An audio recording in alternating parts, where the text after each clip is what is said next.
Let's have a word of prayer. Hallelujah. Hallelujah. Hallelujah. Tata Nzambi. Hallelujah. We come before you in the mighty name of Yesaya Kongo. And Tata, we say Matando Masaka for another samba. A time that you meet with us, a time, an appointed time that you meet with your people, Yisolele. And Tata, we ask that you would impart knowledge unto us, impart wisdom, and give us understanding on everything that is being said today. We are returning and arising as family, Fitu, again, Tata. And we humble ourselves before you, asking you to have your way with us, Tata. We truly honor you and give you all Kimbo because you're so worthy. We're nothing, but you're all. And Tata, we submit ourselves to you, asking you the way you see us, the way you created us to be, let us be exactly that way. Let us walk according to how you see us. Let us live according to how you see us. Let us walk in our calling according to how you see us. Please, Tata, and allow that which you have placed in us to come out and be brought forth. All for your kingdom. Tata, we zola you. We zola you greatly. And we ask in the name of Yesaya Kongo, in Geta and in Geta. Hallelujah. Hallelujah, hallelujah, hallelujah. We had a discussion last summer, and what we had was an open discussion where people had come on and shared their testimonies about how they were awakened and brought into this truth. And every testimony that was shared, it was truly awesome. And I am going to upload that testimony onto YouTube as well. I said I was going to do that this week. And I wanted to reach out to those that was on and get their permission to, to upload it. But they were awesome testimonies.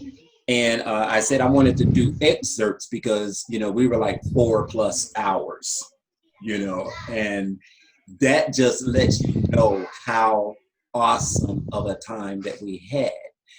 And we had two young ladies, Filipino young ladies, and they gave their testimony. And I tell you, it just really, it got us. We were all, crying, and it was truly beautiful. Are they all saying Hey, my sister.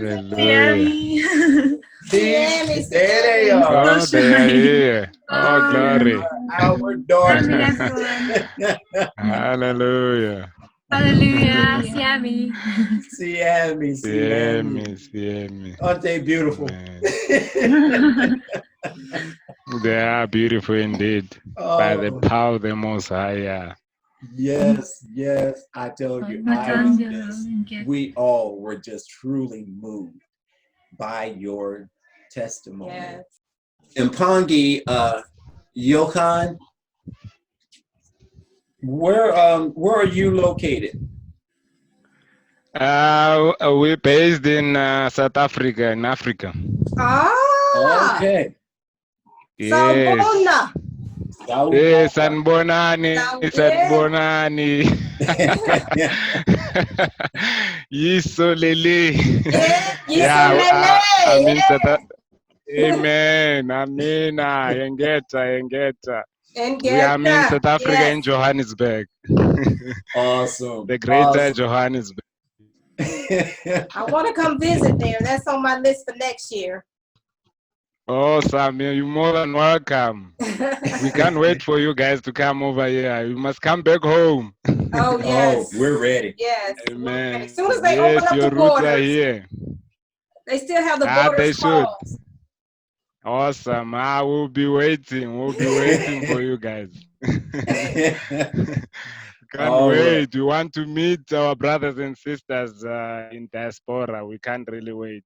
Yes, we can't wait and to. we can't either. Yes, we love when we connect with our brothers and sisters on the continent. Our lost family that we've been separated from hundreds of years. Yeah. Yes, that's true. But it's lost. We're not lost anymore because here right. we are. We have found one another. Yes, We have found one another, which is it's the time. most important part of it. Yes. Yes. The Most High has gathered us. Yes, amen. We are connected in that one spirit, the Holy One of Isole, Mwanda and Semi. Yes, as Pastor Mary likes saying it, Mwanda and Semi. Yes, yes. He's the one who connects us. I mean, without the spirit of the Most High, I don't think we'll be able to connect and be able to share the same scriptures that we are sharing. I mean, the work that Brother Jonathan has done, Pastor Melo, and you see, when I was watching the last discussion, I was so touched. More especially about my dear Filipino sisters. I was very touched. I said, I just made a small prayer to say, you know what? How about they organize another discussion so that I can be part of it. And here we are. The Most High answered that prayer. We are here today. And I was so touched. I don't want to lie. And thank you guys for organizing such a discussion. I think this is very important. It is very important. I think we should come in numbers, really. And more especially, also just to add on the million men prayers. That prayer, it was powerful. It was powerful. I mean, I think the heavens were open. Yes, they were. They did. Things that's They been were happening. open. Yes, things been happening since then. So we're having another one actually tomorrow. You know, they're having it's an eclipse tomorrow, and they said that it's the same type of eclipse that occurred when Joshua prayed that the sun would stand still. They said, and it's gonna start in Congo. Congo, yes. No. Yeah, no, I heard Sister Fair. Yes, we'll be joining tomorrow. Yes, I'll be also be praying and fasting. Yes, we're going to fast and pray tomorrow. We gonna come on at 10, and it's gonna be about an hour, a little over an hour. We got different ones coming on that's gonna pray for different, things for Isolele, and somebody's gonna share a scripture, and we're just gonna bombard heaven again, because we know that from reading in the scriptures and also in the Law's Apocalypse, when there's a certain encounters in the heavens, the moon, the eclipse, and the full moon. Those are significant things where things happen with Isolele. I just say that there are important things happen, significant things happen during that time. So we're learning that, and we're taking advantage of it. A lot of people are not aware when the scripture talks about the gates of heaven open up. Those are portals that are opened up when you research that word. Amen. Gate. So there's a special divine visitation with Tata Nzambi, so Nini na Nini. Amen. Yes. The Most High, the great I am. Yes, the creator of all. Absolutely. Yes. Known in South Africa by the Zulu, so Nini na Nini. And the Bantu, a lot of Bantus is in Nzambi. Tata Nzambi, yes. Yes, Tata Nzambi. Yes, the creator. We ought to go back to our roots, our language, yes. We're trying. To go back there. It's powerful. Kimbo. Natatanzambi Amazulu. We celebrate and praise the Most High for His favor, and it's a great honor to be in your platform and to be with the brothers and sisters all over the world. And such a blessing to be able to share this time with you. I'm sorry, hold on, Johannes. Someone is talking and we can't hear Johannes, and if you could please mute. Thank you. Okay, can you hear me? Yes. Yes. Okay, so where do I begin? We'd like to know, we're discussing about how people began to awake. What was it that awakened them to who they are? So where everybody knows who you are, okay? Your name is out there. How did you come into this truth? Oh, well, that's an amazing, wow, okay. You know, first of all, our testimony is not to glorify ourselves. Mm-hmm. Our testimony is to give glory to Natanzambi. Yes. Because we live in a world where personalities are celebrated about the Messiah. That is wrong, you know? Mm-hmm. We tend to idolize people and all these things. We come from a culture of idolatry. But when we talk about our testimony, it's to glorify the Father. Yes. I'll start beginning. Being from Congo, being from the Luba people, we are a very masculine people, and my parents had three daughters, and my dad wanted a son, and he was pressurizing my mom to get a son. So yeah, it's a crazy testimony. So he said if he can't get a son, he's gonna try and get a son somewhere. You know, like, oh, good. Oh, good. Yeah, these things happen in Africa. You know, yes, it's my testimony. I had you. So what happened is, my mom was praying, and she said she had a visitation of an angel. The angel said, and my lady said, "I will give you a son, but give him back to me in the ministry." Yeah. So pastors prayed for her and everything, and I was born, and they gave me the name Yannick Oliver. But I had an aunt who said, call him Jonathan, because he will love people, God's gift, Jehovah's gift at the time, you know? Yeah. So I grew up like that, and when I was 3 years old, I prophesied, I told my mom, you're gonna get a second son, call him Daniel. I was 3 years old. So the prophetic started happening in my life very early. And from the age of 13, I was trained by pastors, you know, and I got a revelation of Ezekiel 37. And the Spirit started speaking to me about America and all these things. To cut a long story short, when I was 12, I studied Bantu history. And so I grew up so our home's like a church. So my dad's a medical doctor and he's a pastor. So we grew up, my mom cooked for pastors and prophets and things like that. So we grew up like this. So when the monster started telling me to start sharing everything I knew, so when I started sharing these things, it became a problem with my family. And, I was accused of being in a cult, and it was very tough. So here in Africa, I was totally rejected. But I got accepted in America. You know, I got accepted in America. So America is my new family here. And yeah, and along the way, I met Brother Messiah. I started teaching Brother Messiah. And today, the world is listening to him. Yes. So that's my testimony in a nutshell. It's just the favor of the Most High. I didn't choose him. He chose me.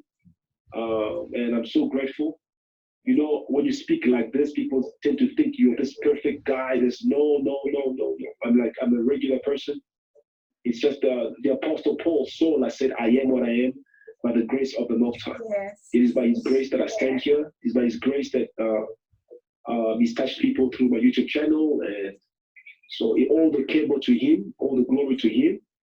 And I've met some wonderful people. Of course, the beautiful Issachar couple, he produced. And I've met Darren and my mom Brenda, people who I consider so much and I love it very much. And the work you guys are doing is so amazing. Yeah, the work you're doing is so amazing, and that's all I can say. Kimbo. Oh. Awesome, awesome. Yeah.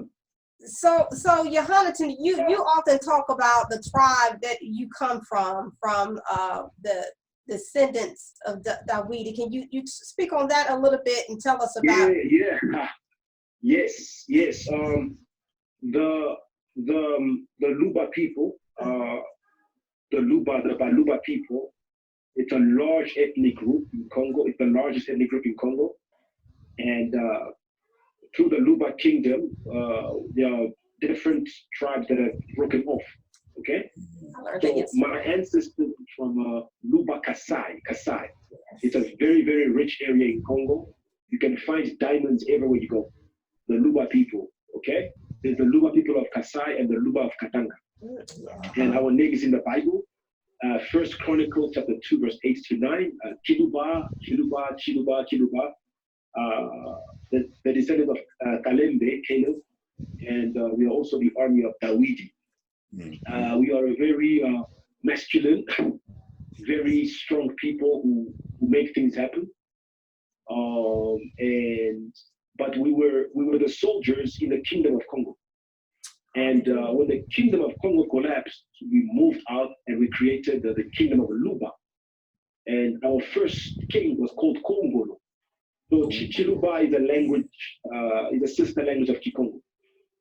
And if you read the book, The Bantu Heritage of America, you'll find that they took Congo slaves to America. You know, Congo slaves, when we say Congo, we took every ethnic group. You know, the majority, of course, were the Bakongo, but there was some Luba people that were taken. There was some different ethnic groups in Congo, you know, different Bantu ethnic groups from the Congo basin were taken. We are very proud people, very, very proud people, and but the people of hospitality, and we pray one day that all the tribes in Congo will be united. Yes. Because we are tired of the tribalism and tired of the you know, these divisions among us. That's how the Europeans divided us. We are the very same people, very, very same people. Yeah, that's what I can say. Hallelujah. I met a sister, I connected with a sister that is, she's Luba from Katanga. Her name is Annie. Yeah, so she told me about I learned about the split of the two tribes yesterday. She was telling us about it, so. Yeah, it's crazy. It's crazy. That's why even here in South Africa, do you know that they actually split? The legend is we split over a bowl of meat or something like that. A bowl. I'm not lying. There are tribes in Africa who fight over cattle. The reason why they fought over cattle, sometimes you'll find we fought over a woman. So this tribalism maybe because kings fought over women, so we hate each other. Can you imagine? Wow. Well, you know what? That just proved that we're the people of the book. Because why is there contention between Esau and Jacob, Yakuba, because of the bowl of lentil? Not the lentil. I mean the exactly. Yes. Yeah, right. And then when you think about the cattle that Abana had and Lot had, and how they were fighting, you know, yes, get off my land, exactly. Your cattle grazing on my land, you know. Petty. Exactly. It's sad, you know, and even when you go in the Bible, you will find the northern kingdom and southern kingdom always fought. We see it in Congo. We see the southern kingdom, the Baluba, the Bakongo, whatever. There's tension with the Ngala people, the northern kingdom. It's crazy. Like you'll find until today, there's tensions and things like that. But no type for the knowledge that is coming out of the very same people. Yes. Yes. It's like in America, the Bloods and the Crips. It's the same system, you know. Like you'll find very same people fighting. Yes. And this is the saddest part for me in Africa. The tribalism, which is sad. And one way to kill the tribalism is like, for example, like me. I'm a Muluba, but I talk well of the Bakongo people. I'm always promoting Kikongo. You see what I'm saying? And to tell people that's where we're from. And because I also had a vision one time, years ago, the spirit of the Most High took me to Bakongo. And I couldn't understand. I'm a Muluba in Bakongo. I couldn't understand. And the spirit showed me that's where your roots are from. You know, and if you talk to Mikael Massa, who knows the history very, very well, we all come from the north of Angola, Manza, Congo. We all come from there. So we're all Congos. Yes. All of us are Congos, you know, no matter what tribe you're from. I may be Luba, but I'm a Congo. You may be this, but you're a Congo, you know. So Congo is the uniter. Congo is the one who unites us. Yes. Very same people. Our languages are the same, similar. You know, we have a bit of differences here and there, but the core is similar. So I've never understood tribalism. My parents are not like that. In fact, on my mother's side, her sisters all married Bakongo people, Congo people. So I've got Bakongo cousins, Muswahili cousins, Ngala cousins. So I don't have that tribalism stuff. So I reject it. Yeah. Yes. And you know, it was like in the meeting that we had yesterday, you know, I said to them, I said, we are Congo, you know. So it ties in with what you just said. You know, you have the Congo people who have been scattered. You know, they may be under a different tribal name, but we're all Congo. You know, so I understand. You know, when you say the people are Congo, you know, our Yesaya is Yesaya Congo. You know, we're Congo. The land is Congo. So we're all one. When you look at it, we're all connected. We're one. And that's what we have to come back to. Yes. Exactly. So it's happening before our eyes. We're wonderful to see. We thank the Most High for people like Nabi, Tiba Manoga, Pastor Meno, Yamo, Brother Masia, you know, you guys in the Americas, the Issachar couple, Darren and Mom Brenda, Hebrew dudes, you know, people getting the revelation, which is good. And I also see other assemblies in America. I'm talking about Congo, which see, you know, Mani Congo. It's to see, and it's going to be a great awakening. And it's amazing to be alive. And, I mean, I'm so blessed, so encouraged when I see things that the Spirit showed me a couple of years ago come to pass. It's very humbling. Yes.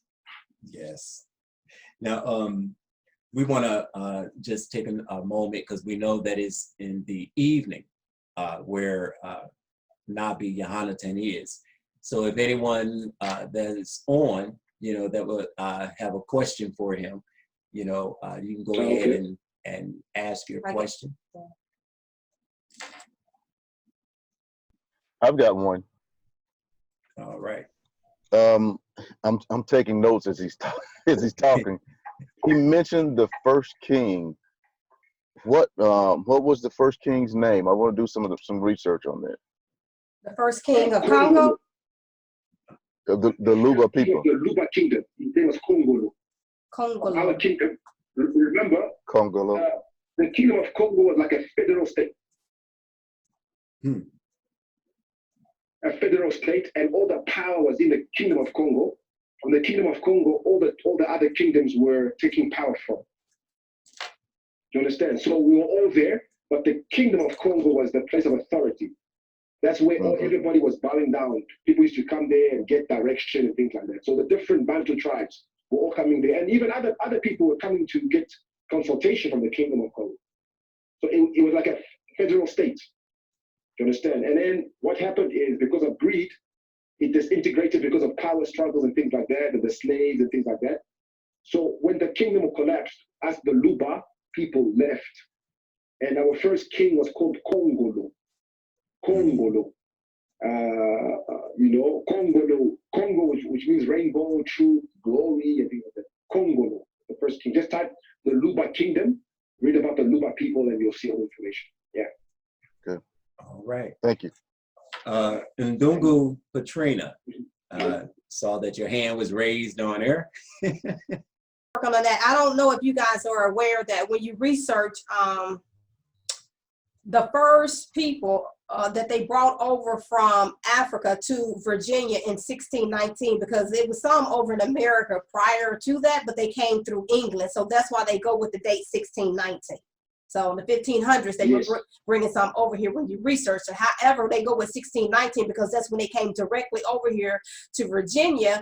And when you research it, they were from, as Nabi Yohanatan was saying, from the Bakongo tribe. And exactly. I was increased to, my grandmother was 101 years old when she died, and I was able to get her, I had her parents' name and her grandparents' name, because if she's in her hundreds and I can go back there, you know, that would help me significantly. And because of that, I was able to go back and research, and I'm still researching, and I was able to trace back, which is very rare, they said, amongst us over here in America, the African Americans, to trace where your first ancestor came from the continent of Africa. And I was able to do that with my grandfather 6 times removed, and they have him up in the Angola region, up in there at the tip, up in there somewhere. Exactly. I don't have his name. Exactly. They just have him listed as Father Africa. So that's what I'm trying to find out, what his name was. This was in the 1700s, it said, I do believe that this happened. So yeah, so that's how we got over here.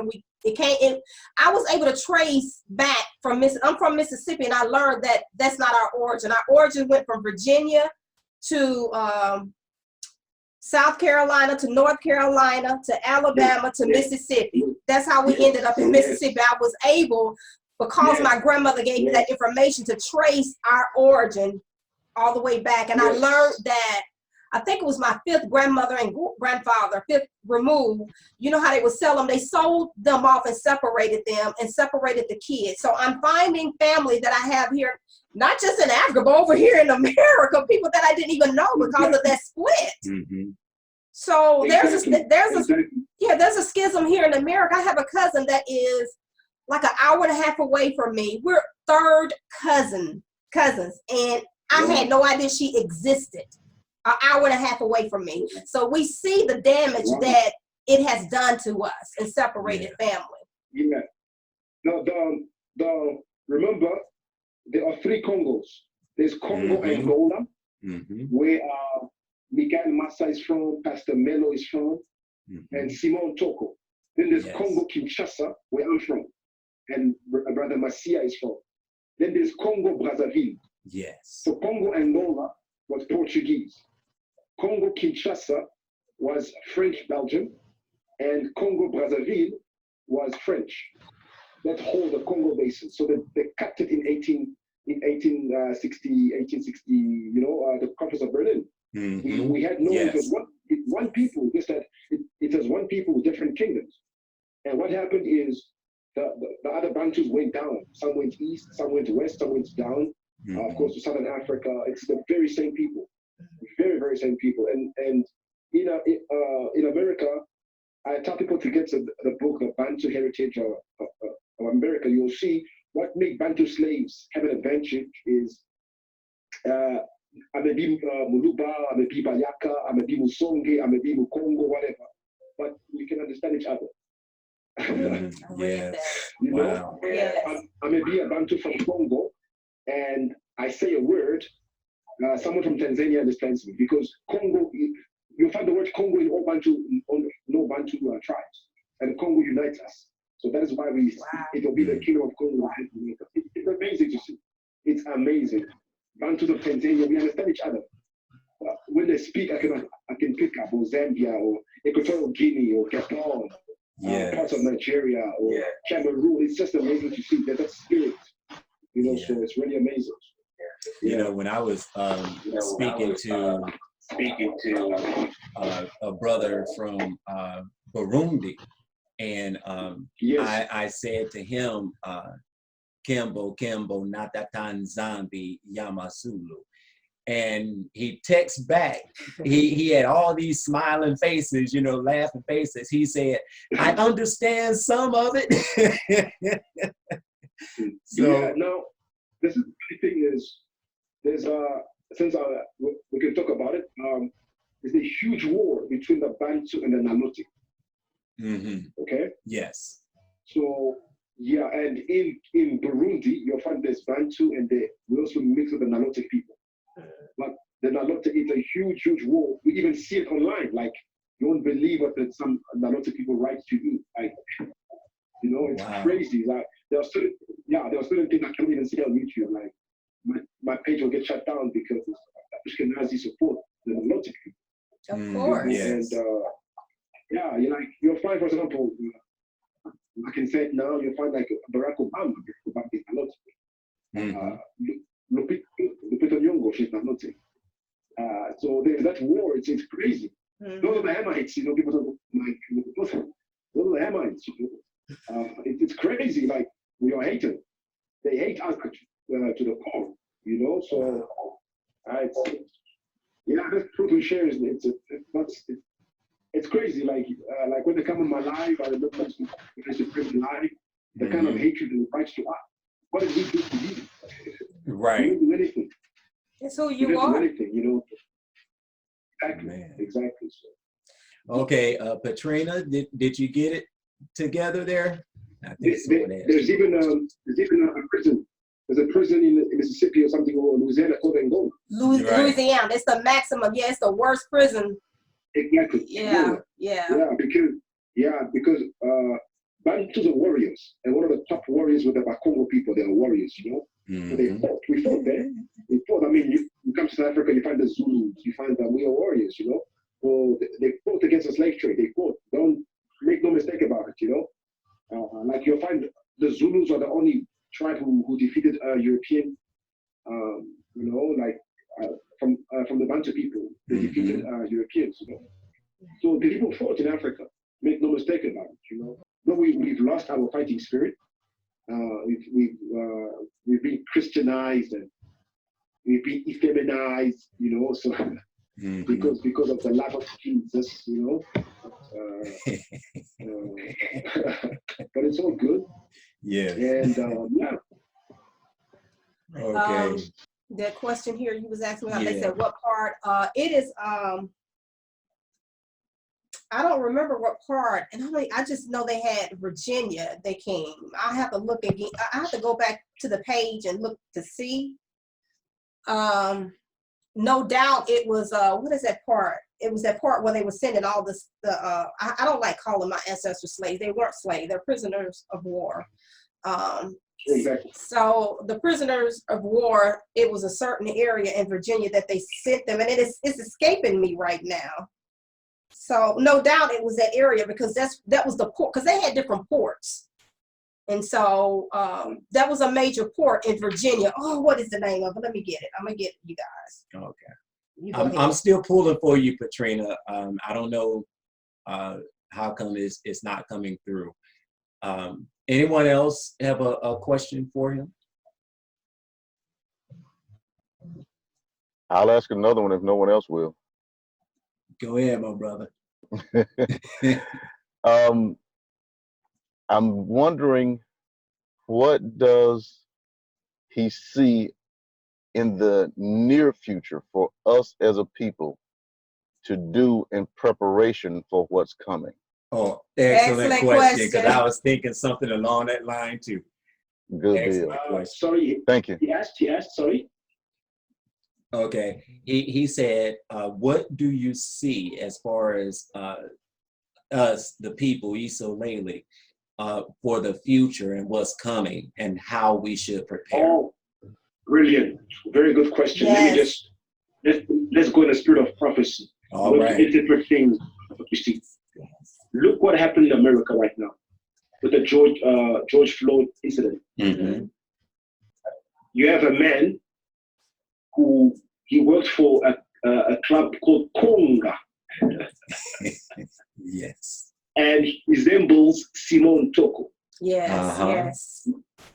There is no coincidence in the spiritual world. We know that African Americans have been suffering so long. But all of a sudden, the whole world is fighting for African Americans. Yes. Do you see what's happened? Yes. I'm hearing I am not a fan of Black Lives Matter, the organization. I'm not either. But I'm a fan of the statement. Hallelujah. That's the truth. Okay? Let's not give all the glory to George Soros. No. We have Eskimos saying Black Lives Matter. We have where have you seen it before? And it doesn't happen. And you know what? Our people are so used to losing that when we are winning, we cannot see. Wow. You know what I'm saying? Yeah. The difference effect in America. It's in effect. People, we are so used to losing that when the Most High moves, we reject. Look how the world is shaking and fighting your causes, bringing your causes. So there's a shift. There's a paradigm shift in America. The paradigm shift right now. You know, it shows me that the Most High is pouring out His Spirit and His power to you guys in America. You know, I strongly believe the deliverance of the Bantus in Africa is linked to the diaspora community. We had a great prophet called Simon Kimbangu. He prophesied and said that the diaspora community will be the key to Africa's deliverance. Wow. So right, in fact, Simon Kimbangu, he said it. Simon Kimbangu. So what is happening right now is the Most High is showing you how much power you guys have. The power of African Americans. When you imagine one dead man can shake the world. Imagine you who are alive, united, Congo. What's going to happen? Oh. One dead man shook the whole world. But you guys are alive. Come on. So there's a culture shift. So what I see happening is there's going to be more of a unity in America. Hallelujah. And what the Most High is doing is He's putting the love for Africa, for African Americans and things like that, to connect back to the concept. Hallelujah. You know what I'm saying? So that's what I see. Now we also have to understand is when the Spirit of Yah moves, the enemy is always going to be there. So that is what it's imperative for our people to be in prayer and fasting. Look, in America, we've heard all the revelations. I mean, some Hebrew assemblies who teach for 4 or 5 hours. Wow. If we can take that same energy to pray and fast for 4 or 5 hours, if you can, you know, bring prayer back, we know who we are. We know the revelation. We don't need approval from the white man. Or I see some Hebrew assemblies debating apologists and Christian apologists. We don't need their approval. We know who we are. We don't need their approval. You know what I'm saying? Why are we wasting time trying to prove who we are? No. We're going to prove who we are through power. Yes. Come on, people. Hallelujah. Now, you know what I'm saying? Israel, you saw in the Bible, never debated. Read the Bible. No. The Most High showed us off. He showed us off to other nations through power. It wasn't intellectual, theological debates and no. It was through power. So how can we get that power back? That is what I'm focusing on. And one of the ways is praying and fasting, and walking in His ways. That's what you should be doing in America, because the enemy is going to attack. Look at what Donald Trump is saying and stirring up race wars and all these things. It's all happening. So for me, praying and fasting is imperative. Get back to that, you know. Put more emphasis on prayer than on 4-hour, 5-hour teaching. Nah, stop to pray and seek His face. So that's what I see. My. Hallelujah. That's all I can say. Hallelujah. Yes, Kimbo. Hallelujah. You are so right, Nabi, because I used to fast a lot when I was younger, and it's coming back again with a lot of fast. And I've spoken this to you. And it seems like when I don't fast now, I just don't feel right. I feel sluggish and I just don't feel right. And it's odd, but when I fast physically, you would think physically you would be, you know, not strong because you're not eating, but no, it's the opposite. And so the Spirit spoke to me also and said, when you are weak, you are strong. And I'm like, what do you mean? And He let me know, He revealed to me, when you fast, the Spirit is strengthened. So as you said, when we fast and pray, that is when we are empowered. Yes. Yes. And we're able to see into the spiritual realm. Yes. And we're endued with more power, and the Most High is able to speak to us and show us things. Like, I wake up sometimes, it's weird, it's hard for me to explain it, and some people on here may think this girl is crazy, she's nuts. I wake up and I'm not really woke, and I hear a voice. And I start writing down when I hear things. This morning it happened to me, and I wrote it down, and I told Darren what it was, and I said, I don't know what he meant by that, but it'll be revealed. Exactly. Yep. There's I'm sorry. Was it something else you wanted to say? No. Go ahead. Oh, okay. There's also a brother on here by the name of Yokan Singa. And, we were talking with him earlier, and he is in Africa. South Africa. And Johannesburg. Yes. Yeah. And, and he had said that that he can't wait for us to come home. So as you were talking about how Tata Nzambi is moving upon, the people in, some of the people in Africa, some of the people here in diaspora, bringing us together to hear our brothers, our sisters in the motherland, in Congo, saying, we can't wait for you to come home. That's, oh my goodness. Do you know how, just to hear that, how powerful it is? Exactly. And it's just amazing. Let me just make something clear. When we talk about Congo, it's not just the country. Hallelujah. Congo is Zambia. Congo is South Africa. Yes. Congo is Eswatini, Swaziland. All that is Congo. Kenya, all that is Congo, because all those people are back Congo. You know what I'm saying? So it's not just people think, oh no, you're promoting because they don't understand. They don't understand the revelation. It's an older word. When we say Congo, every Muntu is about Congo. Yes. The people of Congo, the people of truth, the people of glory. We're all about Congo.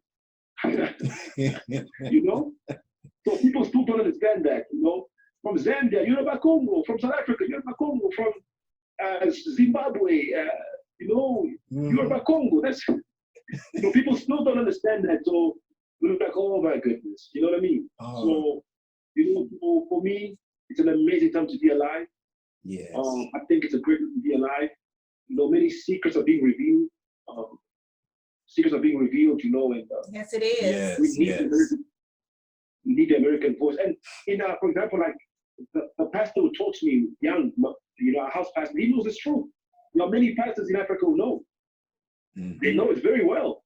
They teach, yes, they know it, but because of the prosperity message, gospel, they don't share it. Yeah. Wow. We're gonna be fasting and praying on that. That's gonna be one of my. I need to write that down. Amen. Yes. Yeah. So put that as a prayer point, people. That the Most High will remove the spirit of the desire to selling your people out. That He would just bring them to the truth and condition their minds and convict their minds and heart to teach the truth to the people. Exactly. Yes. So that's what we need to be praying on. So exactly. Look for me right now. I was watching Ice Cube was promoting the message in America. Yes. He said nobody hacked his account. Yeah. I saw who Carmelo Anthony was talking about it. So one thing, let me just tell people is we don't own the awakening. Right. Mm-hmm. Many times the people the Most High will use will come in a form that we don't even expect. That's right. You know what I'm saying? You're right about that. Get your religion out. Get your religion out. There are some people who the Most High is going to awaken. They don't speak the right lingo. They may not have the same, but the spirit will do that. So we have to get over our religious mindset and things like that. Yes. And we don't own the awakening. We don't own the awakening. You know what I'm saying? So we have to be humble. Yes. We gotta be humble, because there's too much pride in this sort of thing. We gotta be humble, Yes, and we don't know everything. Yeah, we gotta be humble. And be patient with our people. You know, sometimes I feel we try to rush our people and things like that. I've been guilty of that too, you know. And the Spirit said, no, be patient. I mean, you're not going to give us in one day. Yeah. Hallelujah. You know, so let's be humble and let's be patient with our people. You know, so which is good to see. So awesome. Sister Yeah. Ndugu Patrina. All right, we see you. Yes, Hear me. All I right. changed to my phone. Okay. Yes. My question to Jonathan is a personal question. It's to do with my name, because my second name is Meliswa. It have the W-A at the end of it. And I was born in Guyana, South America, Georgetown, and I'm living here in Belgium. So the wa at the end of my name was always like, where does that came from? The W-A. I don't know if he know anything, or can he say anything about that? Yeah. You know, what I can break it down is, first of all, thank you for the question, but your voice sounds so familiar. Yes. I speak French and Dutch.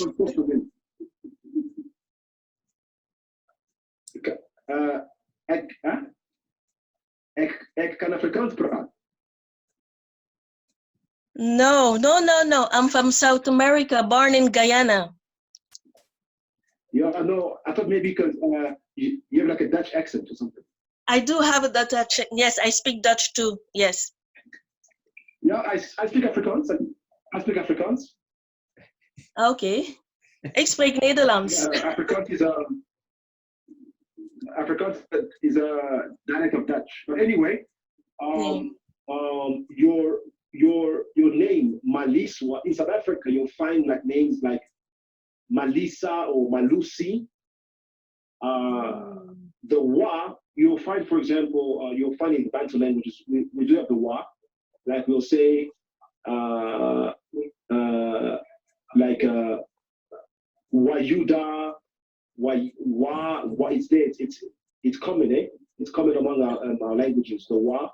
But when it comes to languages only by revelation, the man you should ask is Pastor Mello. He will break it down, the etymology for you so well.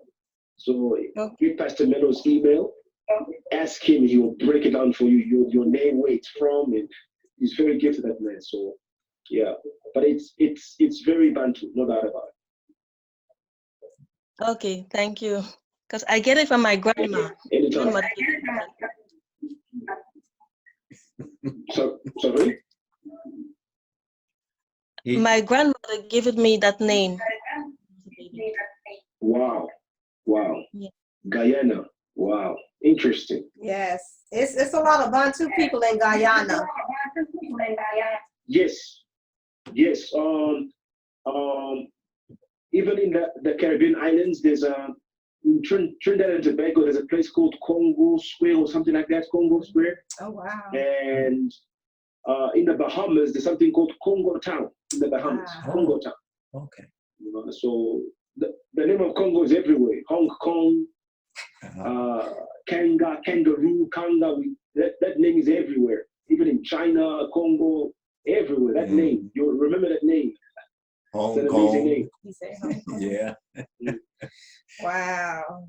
Now, may I ask one more question? Or one more? Can you hear? Go ahead. Yeah.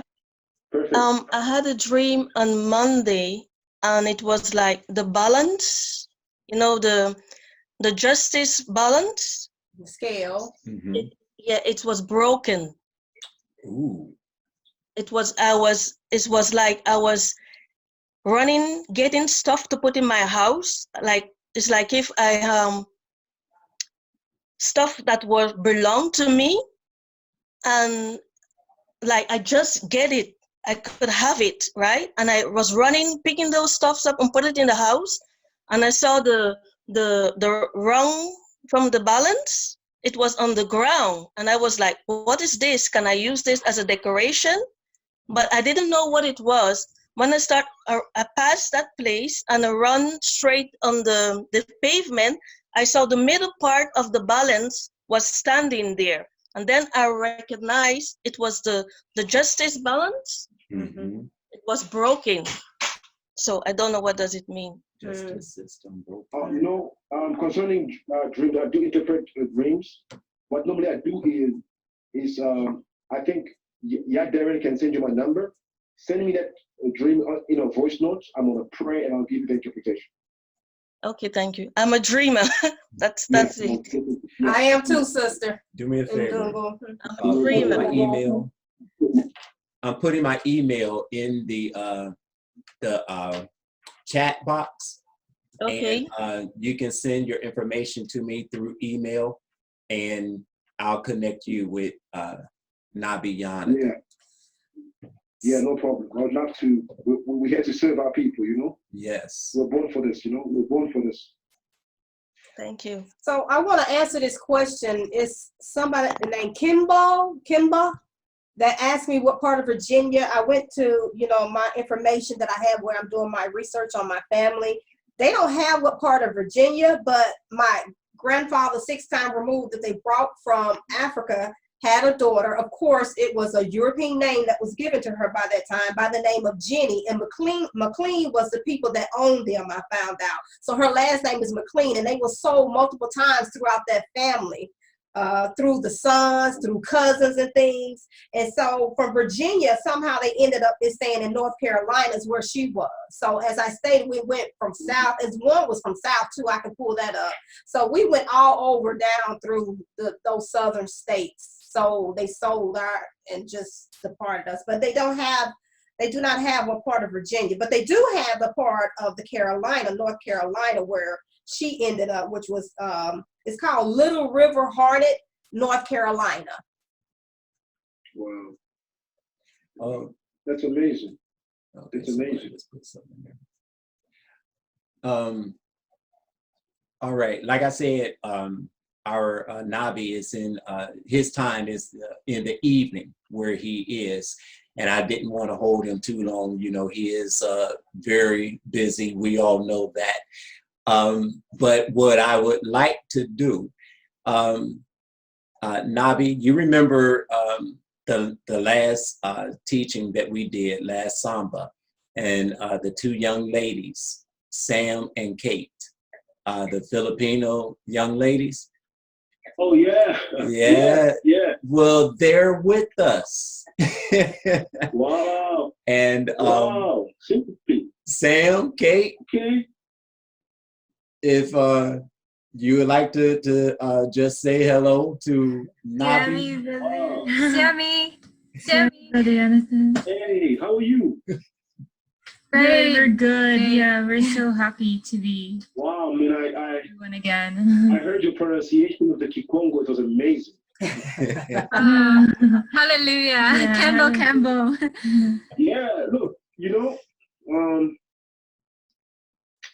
the Most High is good. The Most High can use anyone, and I love your humility, and I encourage you guys to keep on standing in this truth and fight for the Bantu people. There's a great blessing. There's a great, great blessing. The Tanzambi will bless you because you're standing in the side of justice. Yes. So you remember you guys, don't let anybody tell you otherwise. You will remember you guys, that's all I can tell you. Tonga. Thank you, brother. Thank you. Yeah, they are my daughters. I adopted them. I'm a huge Manny Pacquiao fan. Yeah. All right. Well, Nabi, we truly appreciate you being with us, and we don't want to. We love you greatly. You know that. Love you too. Love you too. All right. So we're gonna let you go, and so you can go ahead and do what you do. Let me just say something. It was really an honor. All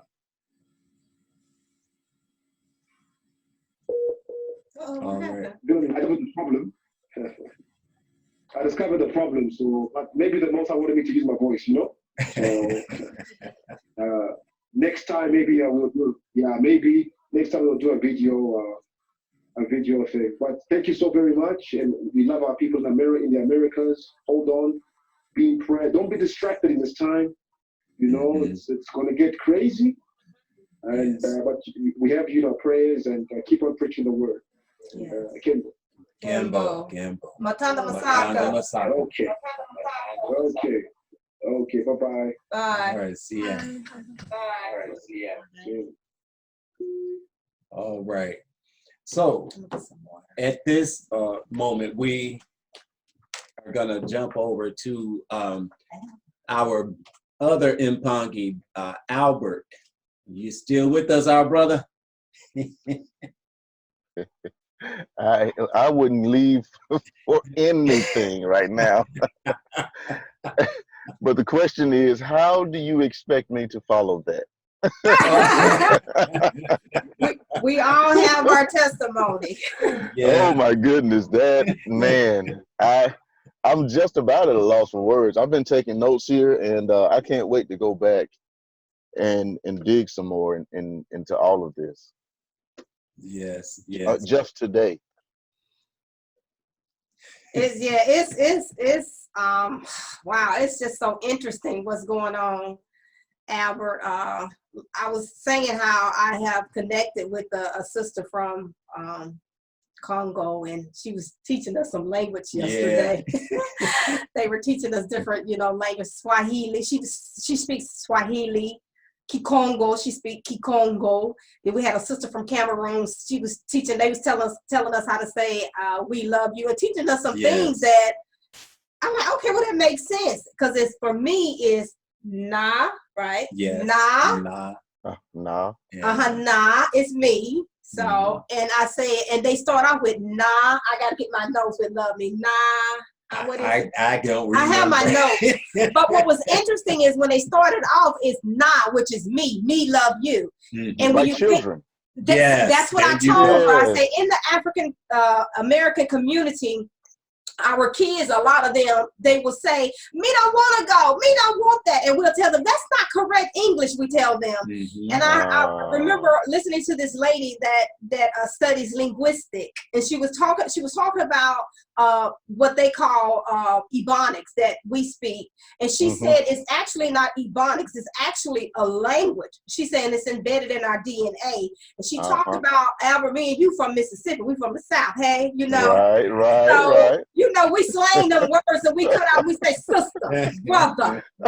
We cut that consonant off down there in the South. Yes, and, up here as you come to the West and the North, they talk about us, but come to find out that is the lingo in the Bantu Paleo language. They do not enunciate the last consonant. And so she said that is actually an African language that's embedded in our DNA. So that's why they said, come out, start speaking. Me don't want, because it's embedded in our DNA. That's why we said sister, brother, nah, Well, doesn't it make sense though? Because I guess with the strong connections to slavery, what was the term you used? Not slavery. Prisoners of war. Having been prisoners of war, that connection was a little less broken in the South, I guess you would say, because of the closer ties to it. I've got to say also, Brenda, the connections that you found to your family going back to Virginia. I have a cousin that did our family tree, and our connections go back the exact same way. Wow. From Virginia to South to North to Alabama to Mississippi. Ours, I think, was from Virginia to North Carolina, South Carolina, Alabama, and Mississippi. Wow. That route. I wish I could find those names, but wow, we've been unsuccessful in that so far. So I have too. At least I know that he came from Africa, and they had somebody that's related to me that I don't know has done more research than I have, and that's how I found the map.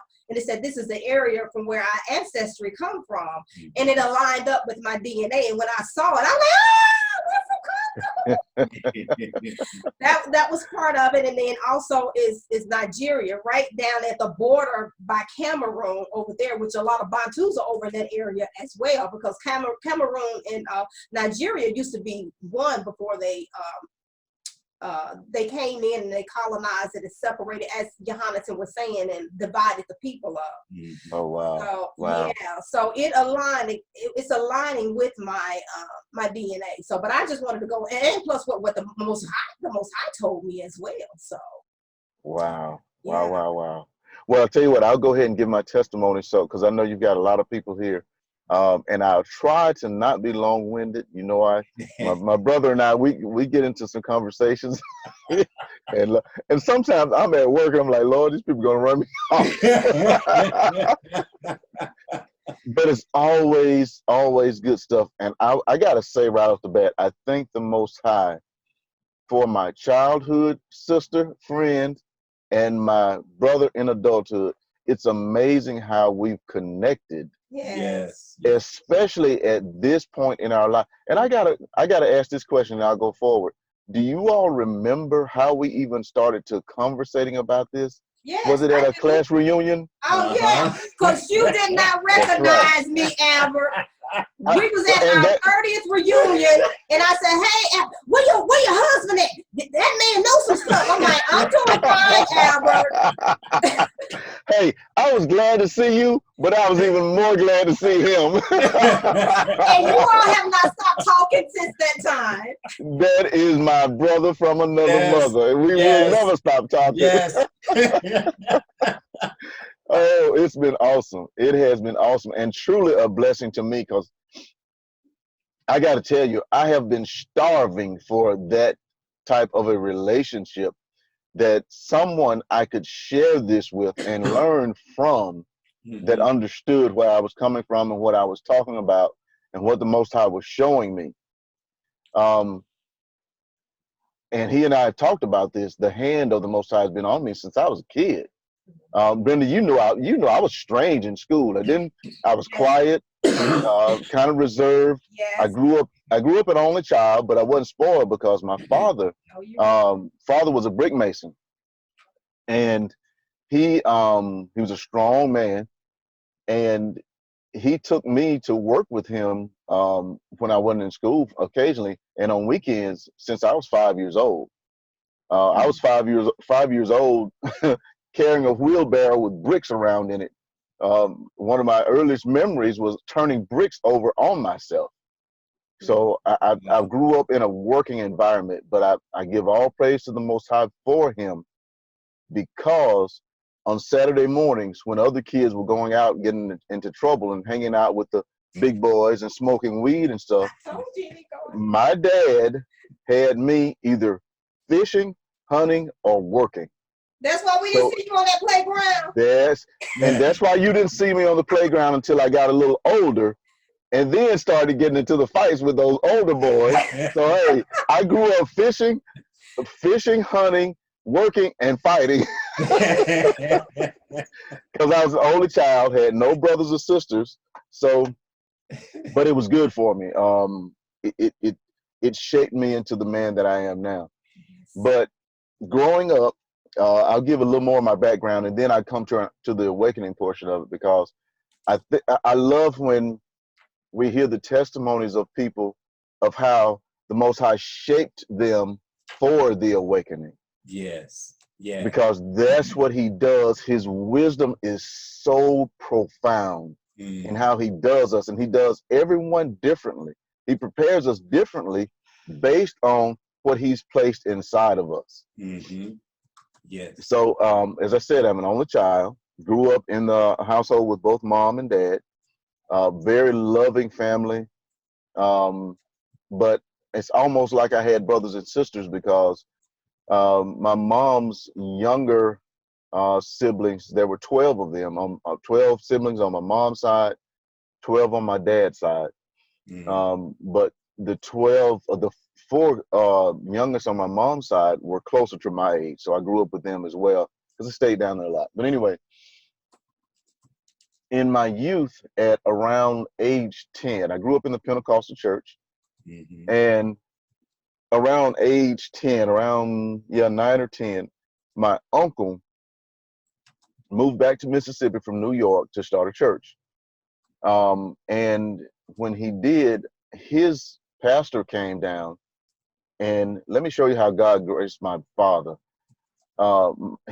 This man came in. My dad did not know him from Adam's house cat, but my dad would allow him to stay in our home. And this is, again, part of the wisdom, I say, and the grace of the Most High. This man carries such a prophetic anointing, and I wish I could. I wish to this day I could find and read his writings, because I saw he wrote some things down, and I journal even now because of that. He and my mom, and he would tell us things about what was to come. And there are many days we would actually have house service sometimes, and he would pass by and he would rub my head. He'd just stand there giving the word, and he would rub my head.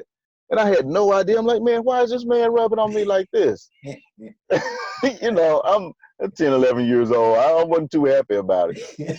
But what I did not understand, and sometimes he would pause in the midst of his talking, and he'd still be rubbing my head, and he just kind of murmur things under his breath. I did not understand that man was rubbing the anointing in and upon me. Wow. That prophetic thing, he saw it. I didn't know it, but he was preparing me to a degree for what the Most High is doing with me even now and what's to come.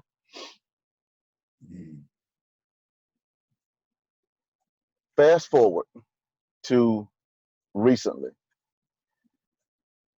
Several years ago, I don't know if it was 2014, 15, 13, somewhere in that area. It's around the same time you hear a lot of people saying that they awaken to who we are. Yes, yes. I was sitting on the couch watching television or YouTube or something, and one of the brothers that was killed, and the same question you hear over and over again when we're awakening. When they shot him, I asked the Most High, I'm crying, I'm saying, Lord, why is it they hate us so much? What have we done? Right. If you know us, you know that we're some of the most loving, forgiving people on the planet. Yeah. What is it we've done to make them hate us so much? Mm-hmm. And I heard as clear as day, and my brother, I've told you this, sometimes I go from to this point where I don't see, I don't hear, I just know. Yeah. But this was one of the hearing moments where I heard him say, it's not because, no, he said, it's because of who you are and whose you are. Mm. Mm. Like, that don't make sense. Mm. I had no idea. So that's when the journey started. It was like, okay, boom, fast track. And I started running across little things. Happened to run across Pastor Stephen Darby's Negro Land video. Oh my God. Oh Lord. And that thing, that right there, I really would love to have met this brother and thanked him in person for allowing him to use, the Most High to use him like that. I can't wait till we meet him on the other side so I can hug him and thank him. Because that right there opened the floodgates for me. Mm. And then I've always, and Brenda knows, I've always been kind of nerdy. I love to read. My mother, she worked in the home of all things, ironically, some of the Jewish people. Mm. And she adopted a practice that they did with their children. For gifts, she would bring me books. So instead of getting the little Legos and the toys and all the stuff, mm-hmm. I would get books. And I had a practice of reading just like they did because she made me do this. When I read, I would have a dictionary sitting beside me so that if I didn't know a word, I said, Mom, what's the word? She said, look it up. Mm-hmm. So I grew up with those practices, and that's carried over. And you'll hear me interject like this because, again, I say it allows us to see the hand of the Most High on our lives throughout of our lives. We overcome by the blood of the Lamb and the word of our testimony. Yes. Our testimony is our whole lives. The good, the bad, and the ugly is what shapes us in entirety. So in doing this research, I started to read and really dug into who we are on a whole nother level. And I started to understand. Now, mind you, during this whole time, I'm still in the church, and I still am to this day. But I'm starting to see the inconsistencies. I'm starting to see and hear and understand that ain't right. That ain't right. That definitely ain't right. You know, as we say in the South, that sure ain't right. So, and as I grow in this thing, I see more and more of where we have been duped, deceived, misled by the tainted Christianity that the Roman Catholics gave us. Yes. Even to the point of taking out those very important apocryphal books that were removed. In all of this, the biggest things that I've learned are we have to be pliable, willing to study, and willing to listen. But anyway, Pastor Stephen Darby, and from him, I ran across the pastor, was it Philadelphia Church, Pastor Tebow. Yes. And then of recently, I ran across two brothers that I really, really enjoy. And I'm coming to you all in just a minute. Say the best for last. I know I'm silly. Brenda will tell you that too. Tayal Ministries and Dante Fortson. Oh yeah, I gotta say, awesome. I gotta say, yes, I really identify with Dante Fortson because of the spirituality side of it. Now I'm gonna throw something in here that, and we have to be careful with this because those people that aren't like us, don't look like us. There's something there that causes many of them to be deceptive. But as my one of my aunts said one time, you have to pick the meat from the bone. Yes. There's one gentleman that does teaching on a level that is very cerebral, Chuck Missler. Oh yeah. Yeah. Yeah. This guy goes where many people will never dare to go. I love the way he breaks down the whole thing of spirituality, gives you a better understanding of it, and even the Most High, even the spirit realm. He talks about the energy, and I won't go there today, but those are people that really influence me. Now in my walk, where I am, I'm still in the church. I cannot leave yet. The Most High has not released me. When he does, I'll know. I won't just hear, I'll know. Yes. But there is an assignment for me right now where I am. I'm there not because I necessarily want to be. I'm there because of purpose. And we know that our Father works on purpose. Everything he does is purposeful. Yes. So we have to be careful to not just jump and do things on our own, or else, you know, it takes us into troubled waters. And as I said, my brother and sister that are an integral part of this awakening, you guys have been huge for me because you have allowed me to go. I remember years ago, I was with a former mentor, and he was huge for me as well because he carried a very heavily prophetic ministry. He said, we were talking about something, we were fishing one day, and I knew all of a sudden, out of nowhere, I've got to learn Hebrew. And he looked at me and said, huh? Because it was out of nowhere. I didn't understand. I thought it was the Yiddish Hebrew. Nope. Nope. Because even to this point, I never had a desire to really delve into it. You know, I did some in my studies, but when I heard Kikongo, it awakened something in me. Yeah. I was like, hey, wait, that's me there. I feel this. This is different.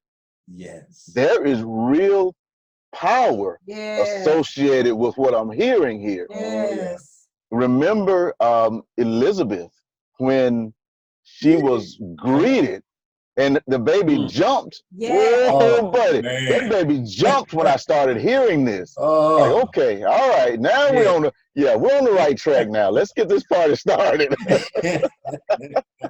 So I thank you, and I thank the Most High for you all, because as I told you, you all are a vanguard for many out here that are starting to turn the ship. And you know, a ship turns slowly, but as it turns and that rudder kicks in, you start to pick up some speed and some momentum when the wind gets behind it. Yeah. Well, guess what? The wind is about to get behind you guys, and the momentum is going to pick up and it's growing. That is not where I was planning on going with this. But I hear you, Most High. Get ready for the momentum, get ready for the wind, and get ready to roll. When he says go, just, hey, we're going. So I really appreciate you all. I'm going to shut up. I really appreciate you all for what you're doing. It's important for us to start to hear the voices from the motherland, from the continent where we are from and where we are bound to be. Those voices, when they speak to us, they speak to our spirit in a different way than the voices we hear here, because they have a historic relevance for us. They speak to our DNA. Yes. Literally, they can speak to our DNA. That's where that healing is going to come from too. That healing that we need as a people here is going to come through the language that is the original language. That's where that power is coming from. That's where that glory is coming from. The Most High is going to use this in a way that is so phenomenal. Man, I'm excited. I'm excited to see what he's going to do and how he's going to do it. With that, I'm going to shut up because there's a lot more, and I'll just keep talking. I want to hear everybody else's testimony, and I'm sure everybody else does as well. So thank you all for what you're doing. I love you, and I really appreciate you. Oh, we love you too, Albert. You know we love you, brother. You know. Yes. Oh, and my wife told me to tell you all, hello. You notice I'm in my truck. I had to come to the studio. I call my truck my studio because I sit out here sometimes because it can be really quiet. But her father and sister came over unexpectedly. He just got out of the hospital, and I told you all, they are very loud people. So there was no place in the house that would have been quiet, not even the prayer closet. They get in there and laugh and talk and stuff, and I love it. But I just wanted to make sure we could hear each other. Awesome. Albert, I just want to share with you, and it was around that time that I was awakened, and I think it was because of that incident, because I was asking, you know this, we've shared this with each other.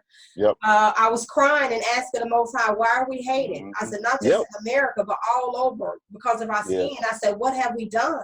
And what he spoke to me was, it's not because of your color, it's because of who you are. And I'm like, well, and I was like, well, what do you mean because of who I am? And I don't know how. Everybody went to Steve Darby. The Most High led me to Yasharallah is his name. He's no longer there. I think they did something to scare the guy up.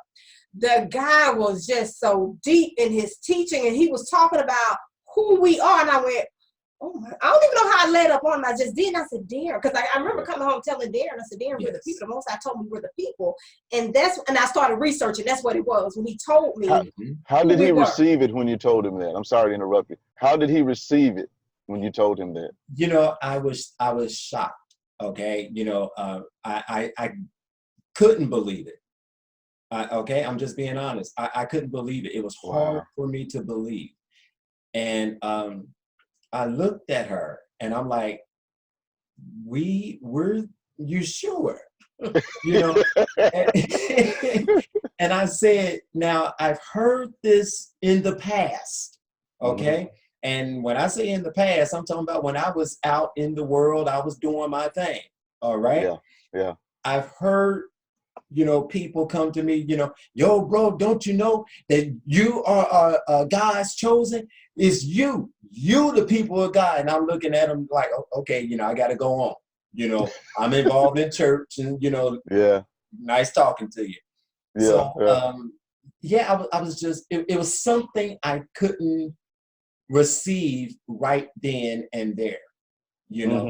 I had to do the research for myself and Right. see what is this, Yeah. and it started making sense. And that's the beauty of this whole thing. You can hear people listening to what they have to say about how they know that we're the people. But when you do the study yourself, when you do the research yourself, there's no doubt in your mind who the people are. No doubt. No doubt. You know what's funny though? The pastor, Elder James Hunter is his name. I'm careful to speak his name. I want to make sure I put his name out there because his presence in my life was so profound that one of those sessions when he was rubbing my head, he was speaking, and someone asked him something. It was my mom concerning the people in Israel. He said, "Oh, you talking about those fake Jews over there?" We're like, huh? And mind you, this was, oh my Lord, this was probably almost 40 years ago. Wow. Man. I'm 52. So this was 40 years ago. So 40 years ago, he knew that they were not the people of the book. And I don't know why, but for some reason, he didn't really delve into it. I'm sure it was the plan of the Most High. It wasn't time yet. Yes. But he knew, but he did not go into great detail about it. And I guess we probably couldn't have handled it at that time. Right. We were not ready. The ground was not ready. He had to break up that fallow ground. Yeah, that's what I was just thinking. We weren't ready. Oh. Yes. We were not ready. So, and I have to, I look now, even my mom is 80 years old. Now this blows me away. When I presented this to my mom, and I thank God for that little lady. Oh my Lord, she's been so awesome for me growing up because she was the reason that I was able, that the Most High used, that I was able to accept these truths. Because of the shaping and the molding and the ability and willing to research, so that I was able to go back and bring this to her, and she got it. Wow. Instantly, without trepidation, without pushback. She got it, and she has rolled and flowed. That little lady right there is, that's awesome. I dare say, a cornerstone for whatever the Most High does with me, in me, and through me. Awesome. Man. Yeah. Beautiful. Yeah, absolutely. That's rare that you're, wow. For many people that we talk to that are awakened, that their family, parents, siblings, believe them, accept them. So that's very rare, very rare. I'm working with my mom and explaining some things to her. And last time I talked with her, she said, "I understand now." So I think I've been praying real hard for my mom, Yeah. So, yeah. Now, and my children are waking up slowly. It's interesting to see how my baby girl is waking up a whole lot faster than everyone else. Something about the youngest. I don't know what it is. Yes, sir.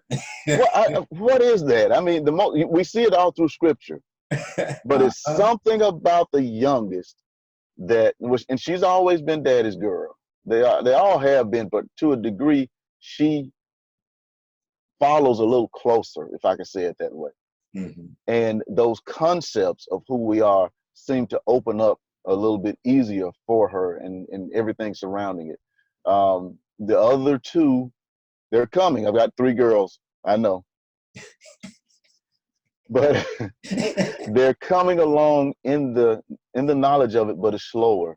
But the baby girl she's catching it. Yeah. And she's moving forward a little faster than everyone else.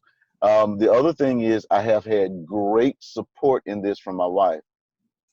And in the beginning, now this has been very important for me of late as well. Mm-hmm. In the beginning, she was, I remember she said that. yeah, oh, okay. All right. You know, you my baby, I got your back, whatever you're doing, but I don't know about all that stuff. But slowly but surely, and now it's getting to the point where she'll see something on television. She'll, look at him lying. Look at him lying. And I love that girl. I love her energy. I love how she's got her man's back. You know, Yeah. that man, look at him lying. We'll talk about a little more about that later. But let me say this to my sisters out there. If your husband is the one that is really moving forward in this, please support him. The role that he has and the role that he has is going to be tough in this. This is not easy because this is, it began a long time ago, the awakening, but now we're to the point where we're kind of pulling teeth a little bit because there's some that have to come along that you have to shake them. Yes. And there's some of the men that are going to be doing the shaking that have to have the support of their spouses. On the flip side of that, the wives that are the ones that are awakened and moving forward, please be patient with your husband. The way to get the man is not this. Mm-hmm. The way to get him is for him to see you living a chaste life, but for him also to see you researching and reading and gaining, and just as Brenda said, fasting and praying, doing the things that the Most High would have us do. If he sees that, it's going to do something inside of him to make him want, because he wants to be a part of whatever you're doing. That man loves you. He wants to be a part of whatever your life is. And if he feels there's an area that's secluded from him, he's going to start to try and open that door. He's want to see what's in there. Because it's almost like if there were another man that you had in the other room, well, I'm going to go in here and see what's going on with this. Yes. So hang in there, stay prayerful. The Most High will use you to awaken him. That's for somebody. I don't know who. Awesome. I'm going to shut up now. I said. Awesome. Awesome. Awesome. That's the Most High. I am not that smart. Awesome. Hallelujah. Yes, yes. We are all integral parts in this. Yes, I can definitely agree with what you said, Mpangi, because I look at Brenda when she's studying, she's up, anywhere from 11 to 1 in the morning. And I know the research and everything that she's doing is she's a part of me. Okay. So the research that she does is a part of me that's researching, because she comes to me with what she has found, you know. And I had shared this with a brother. I said she was doing so much studying that I was beginning to feel neglected. There you go. No, I never heard this. This is my first time hearing this, you all. I didn't hear this. And and I didn't say anything to her because I wanted to just you said that, Albert. I wanted to watch. I wanted to pay attention. I didn't want to step into an area where the Most High would remove me. Oh, that's good. Okay? That's good. So yes. I as I said, I was feeling, neglected. So I began to pray. Now watch this. Wow. I didn't pray for her. I prayed for me. Wow. And I asked the Father, I said, whatever is going on in me that cannot see what she's doing, fix it. Fix it. Yeah. Yeah. Okay? Because we're both walking this way. Yes. We're both going this way. But I need to know what she's doing that I'm not going to step in the way. That's so good. That's fix wisdom. Me. That's wisdom. And I tell you, he did just that. Because now when she studied, I smile. Yeah. Yeah. I smile, you know, and I'm like, get that knowledge, baby. But Get it, baby. Get it. So it rubbed oh boy. And isn't that something? Yes. Iron sharpens iron. Yes. Exactly. Yes. And it doesn't just benefit the two of us, but it benefits all of us. So yes. Yes. Okay. Yes. Because what she learned, you learn. What I learned, you learn. Yes. Okay. So we're all in this together. Yes. You know, I mean, we can use the metaphor. It's a salad bowl. Somebody's the lettuce. Somebody's the croutons. Somebody's the onions. Somebody's the cheese. You know, somebody is the sunflower seeds, the tomato. You know, the salad dressing. So it all makes up the whole. It all makes the whole. It does. And when it comes together, it's good. I don't know about you. I love salads. Me too. Salads. So when it comes to all comes together, it's delicious. Yes. That's awesome. That's a good word. I love that. This is delicious. Yes. It is. That's good. Yes. That's good. Please let me. I'm going to shut up. I'm going to mute so you can go to your next guest. I want to hear more. Well, I want to share. He was talking about. It was something Amber said about. He said talking about those fake people, and then his wife was talking about how they lie. I was doing some research the other day, and imagine that. Yeah, really. And I came across this article. I can't remember what I researched so much stuff. I'm gonna have to start writing stuff down. See? But they were talking about the word Bayud. I know what it was. They was talking about a group of people that the Israelite met up with, and I never saw that before. I had to get my book out, the name of the people. I said, who are these people? So I went and researched the people. They're Black folks that are still over there in Africa, and they mix with them. I'm like, they're just lying. The line is just catching up with them, and so these people live in the desert of Africa called Bayuda. I'm like, So the article said Bayuda means white. I said, you a lie. Bayuda means the people of Judah. I know that. That's Congo. So I said, you see the extent to how they go and lie. I guess they thought that we would never wake up and learn our language and know that from over here. But they said Bayuda means white. Then they go on and describe the area they live as Black. I said. So wait a minute. There are white people living amongst Black people. Those are Black people though. Those are Black. That's what they were. That's what they were saying. Yeah. Well, okay. If you research history, and I already know you, Ab, but I know you, so you already know this. And I was telling my husband, he knows this too from us studying. So, and I don't get into that because I'm like Johanna today. I'm beyond trying to prove where we are. I don't have to prove. I know who I am. So you know what? That's an established fact. Yeah, and as you were talking, I'm thinking, yeah, I was born at night, but it wasn't last night. Right. And I'm like, man, that's Kikongo. You wrote that line up in there, please. Bayuda, the people of Judah. That's what that means. Yes, I tell you what she says. Look at him lying. Look at him lying. Please. Oh my. They say, you think I'm boo-boo the food? Hey, you showing your Mississippi now. I know. What they say, you can take the girl out of Mississippi, but you can't take the Mississippi out the girl. Oh, goodness. But yeah, I just wanted to share that. Awesome. Thank you. All right. Anyone else? Anyone else?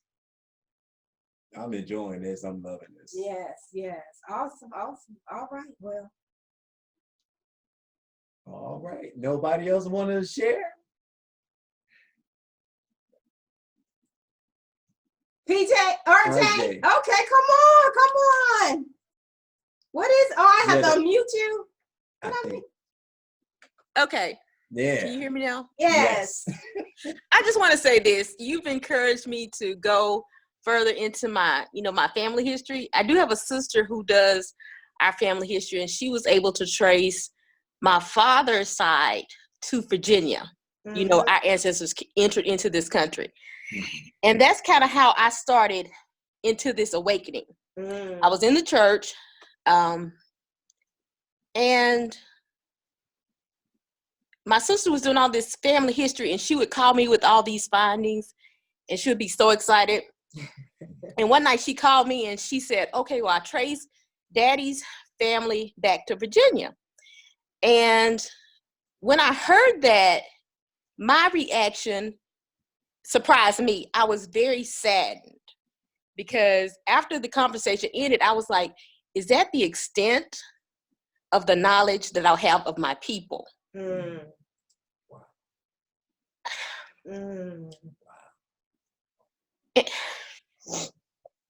Yes. I'm sorry. No. And I just cried out to the Father. And I said, and I was basically conceding. I was like, I may never know who I am. Yes. I've been there. Still there. I feel you. But I said, Father, help me to be okay with it. Because I'm not okay. And so I just basically cried myself to sleep. And that was my prayer. Help me to be okay. And it was as if he was saying, you don't have to be okay with not knowing. I'm going to show you. Yeah. And so it was right after that, I was actually researching the music industry because the Father was, dealing with me about secular music. So I came across a video by Pastor Stephen Darby about the music industry, and it really helped me. And I was like, who is this pastor? And I was like, well, what other kind of videos does he have? And of course, the rest is history. Yes. And then I came across the Issachar couple. And by November, I had finished a series that they had done about, are you part of a pagan church? Oh, yeah. It was like a 12-part series. And so by the end of that series, the Most High was calling me out. And I had been part of my church for 20 years, a faithful servant. But I was struggling in my serving because I felt like I was working a job and not serving. Wow. And not serving him. Yes. And so I had no problem. When he said go, I said, okay, let me just finish up my last few days because I wasn't a bench warmer. I didn't want to just up and say, today is my last day. December the 15th of last year was my last day. And I began to enjoy my sambas with Issachar couple, and I came across Jonathan. I came across your channel, and I've been attending your service, your sambas just quietly in the background. I think last Saturday was the first time I said, I'm gonna turn on the camera. That was a big step for me. I didn't say anything last Saturday, but so anyway, I think I'm gonna be more involved in researching the family history. Yes. And I've been enjoying this time of the nation being shut down because we needed that rest. Yes. We needed that rest, and I'm learning a lot. So this is all new to me. I just woke up in March of 2019, so I'm class of 2019 as far as the awakening goes. And that's really all I have to say. Awesome. That's an awesome testimony, sister. Actually, that was part of my awakening too.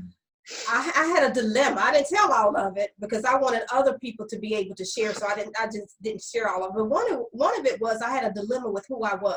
I said, with my maiden name, I said, that's not who I am. I said, who am I? I don't know who I am. And you know, I just had a dilemma with the Most High. Not that I left him, but I'm like, why is this happening to us? Why are you allowing? And you say you are a just God. Back then I was still saying, God, you are a just God. Why are you allowing this to happen? We did nothing to anybody. Why are they? So I'm going back and forth talking to the Most High like this.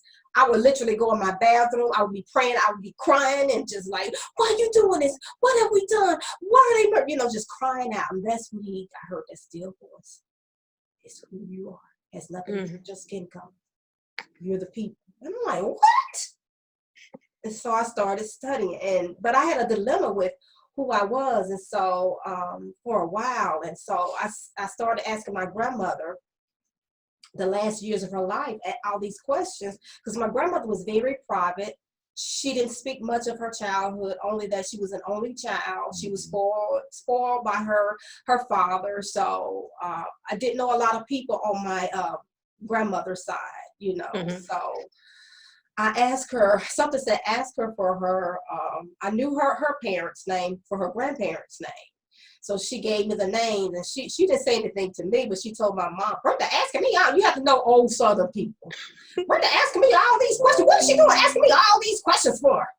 So, and my mom was telling me, but I'm so grateful that I heeded that voice telling me to get that information from her. That's how I was able to find out all this information. And it's a lot. And I said, okay, this on my mom's side. Now I got to go back to my dad's side. Right. Woo, this is a lot of work digging, because some of this stuff they have hidden away because they don't want us to know who we are. Because even in their documentation from me doing studies way back when, I don't do that study anymore. We're way beyond trying to prove who we are. You guys can go back and look at it where we've done some teaching from their documentation stating who we are, that we are the people. They know that. They have our documents, they have our records, just like they have their relics, our relics in the museum. They have all of that stuff. And they have, you know this. Everything in the Bible is not accurate. Hear me clearly. There's been some things that have changed up, and it takes the Mwanda incentive to discern what's right and what's not. And a lot of times too, I can say, okay, is this in the Tula? Is this theme in the Tula? Because the Tula just bring forth, and the Brit Hadashah, it's just bring forth what was in there to life. It's bringing it into fruition, what was prophesied. And if it doesn't sound right, I'm looking for it to see if it's somewhere up in there. Just like when they say, love your enemies. That's what they tell us. And this came up because of, on our brother Albert's channel, my husband had to chime in on something, someone of another persuasion, because my brother was expressing how he was feeling about what's going on with us today. You know, nobody of another persuasion should try to tell us how we should feel, how we should respond and react to us being brutally murdered. Exactly. Hang, we got our young men being hanged. You gonna tell us, show love, turn the other cheek, when this has been going on for hundreds of years? I dare you to be that insensitive. And so I said, and that's what they want to always throw up. I'm sorry, you all, I'm going to get on a tangent now, so forgive me, though. Go, please go. So they always want to throw up in the scripture to our face, turn the other cheek. The Bible said, forgive your enemies. But they forget about the part where they're not supposed to be treating us the way. The Bible talks about oppression as well. And it talks about he will come and he will be a judge over those that oppress us. And they forget too that David, he had enemies. I don't see nowhere where the Most High told him to love his enemies. When his enemies came and stole, when he went to war, and I'm reminded of that particular passage when he came back and he and his army found that they had took their women, their kids, and their belongings. And the Most High said, you shall recover all. And he went to war. A lot of times when they went to war, they said, who shall we send up? I don't see anything in there where he says, love your enemies. No, he said, avenge your enemy that seek to destroy you. That's what, but they don't teach that, they don't preach that. So where did this concept come from? And so I said, is this concept in the Tula? No, it's not in the Tula. Not unless you show forgiveness and come and join with us, then that's a different story. But if y'all know the story of David and Goliath, their enemy. What happened? Did David say, but we're going to forgive them. They're defying us and they're coming against us and they're killing us. We're going to forgive. This is, we got to look at it from in perspective, people. These people have not shown any remorse for what they have done to us. It's still happening to this day. It is embedded in their system. Slavery is not over. When you look at the 13th Amendment, it says with the exception of a crime. Do you think it's by chance that it is our black males that are in jail and that they police our neighborhood and that they get more time than someone of a different persuasion with the same crime? No. Do you think it's by chance that they privatize the prison system? No. Slavery isn't over. It morphed into something else. So you telling us to forgive you for something that your ancestors did, put into place, and you all are still doing it to the day. You have to repent.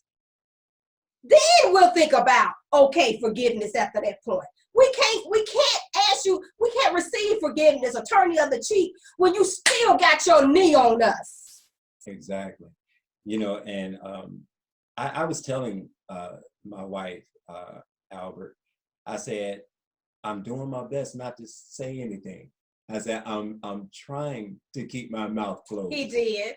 And I walked out the room, and when I walked out, I came back probably a half hour later and told her, I said, I couldn't be quiet. You know, because everything that he was saying, I call it Christian jargon. Absolutely. Okay, that's exactly what he was saying. It was all Christian jargon. Where did Christianity come from?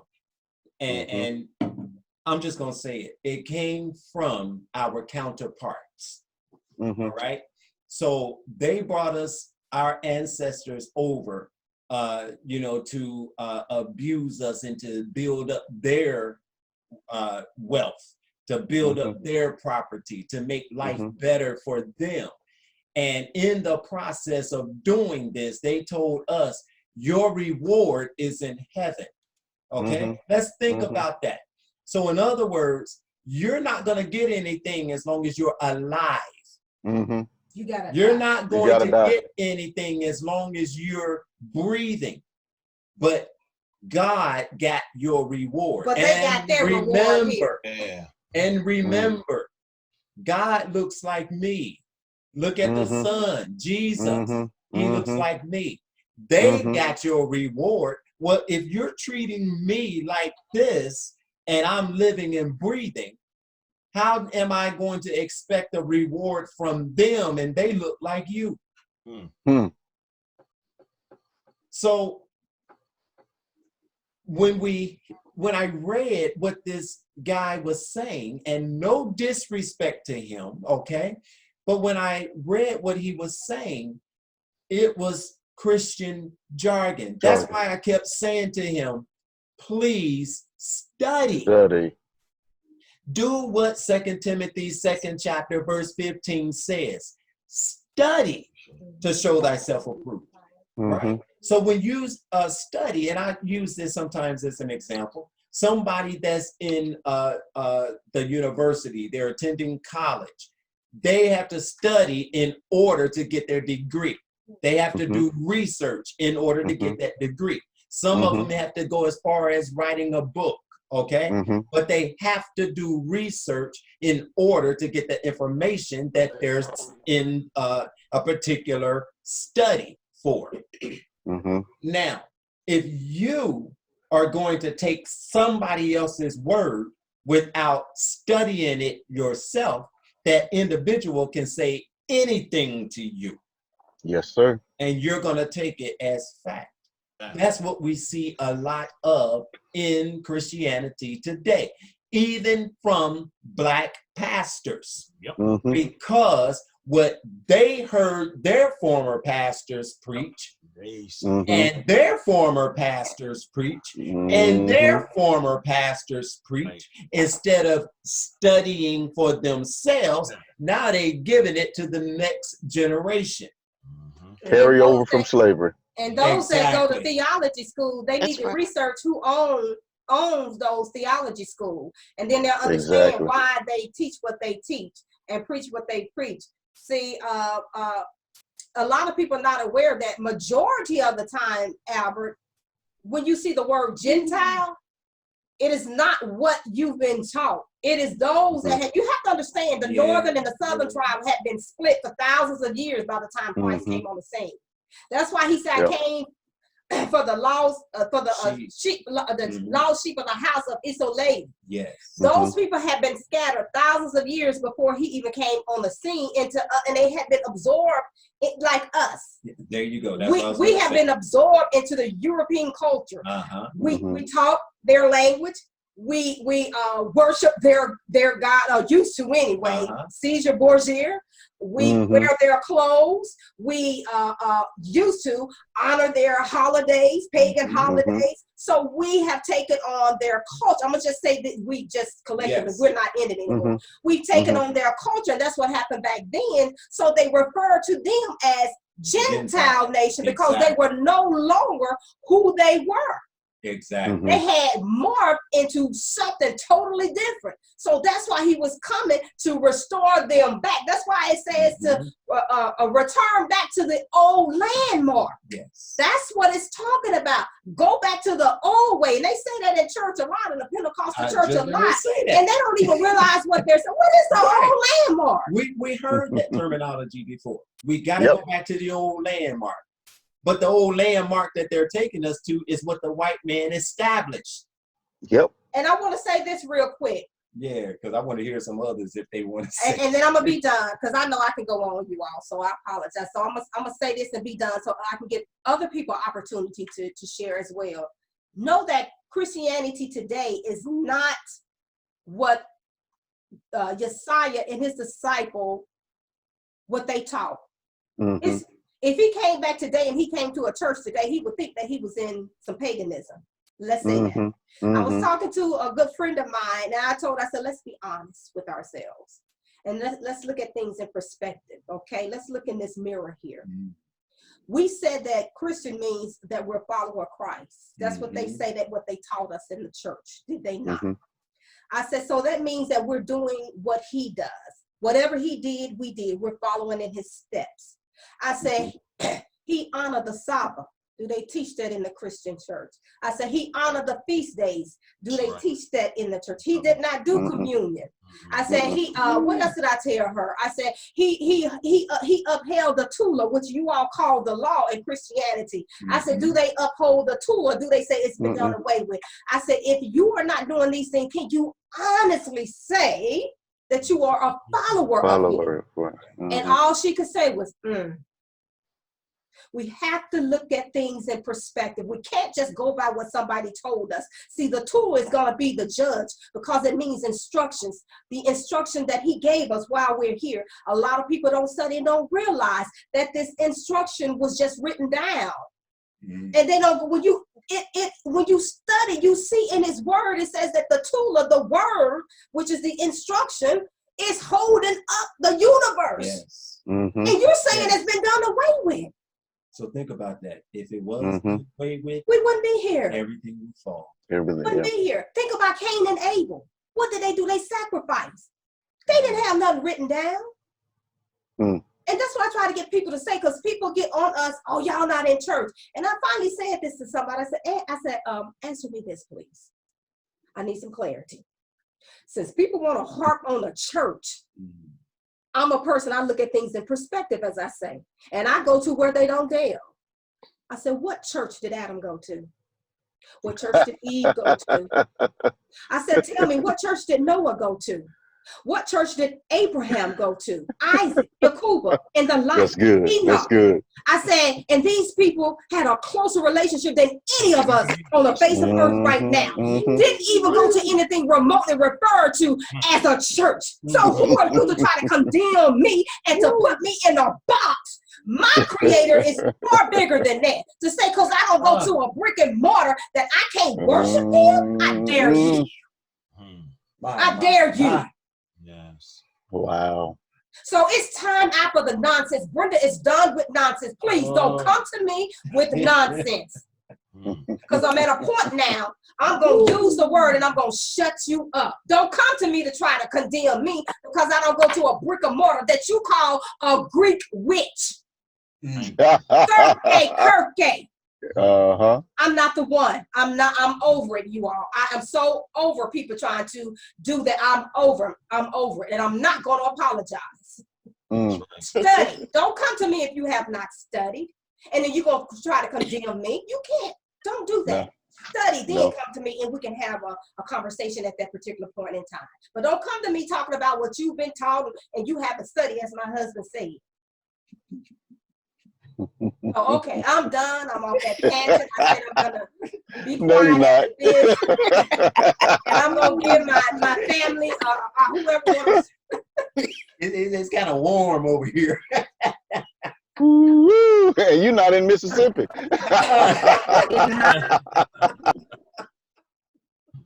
Albert, they have duped our people. I told my husband, see, you got me started. I said I was gonna hush. I told my husband I'm gonna do a teaching. I told Darren I was gonna do a teaching on gospel. But they said the gospel of Christ. The gospel of Christ. Yeah, that's how you gotta say it. Gospel of Christ. Let's break that gospel of Christ down. God spell Goot, which is an Indo-European language, and I'm not going to go there because I'm going to do a teaching on it. Who has so easily bewitched you people? Who put the spell on you from the Goot, the gut? And that's all I'm going to say. I'll just add this, tie this on with what she said.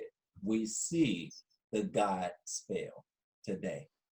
You know, mega churches, okay? We see how the God spell, you know, affects some of our They didn't hear that. You said it so quick.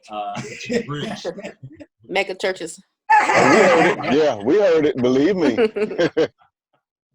Yes, exactly. So, okay. Is there anyone else? Mpangi Yokan, you know, would you like to say something, my brother from Africa? Yes, I will go if there's no one who wants to chip in. My testimony, I think I will just have to, I won't be long. For the sake of time, we are 6 hours ahead of you guys. Here in South Africa, yes. Yes. So yeah, I grew up in church. I must say, my grandmother is a very prayerful woman. However, I had to move from one country to the other. So that was actually some in '96 when I left my grandmother to come and live with my mother. So now when I left there with mother, we would actually visit to church. So this side it wasn't forced church, because with my grandmother it was like a forced thing. Whether you like it or not, you will go to church. So yeah, we were used to it though. We got used to it, and when I got to my mother's place, things changed. So I would visit to church, and then she passed on. That was in 2003, and then church. It was now something that we would actually even visiting. It was very on a rare occasion, and then 2013. This is when I would say I had an encounter with the Most High. I was invited by a sister to church, and then that was I think it was around March, but I didn't go then. I went 3 months later, I think in the mid of July on the very same year. That was 2013. I went, and yes, I loved it, and I gave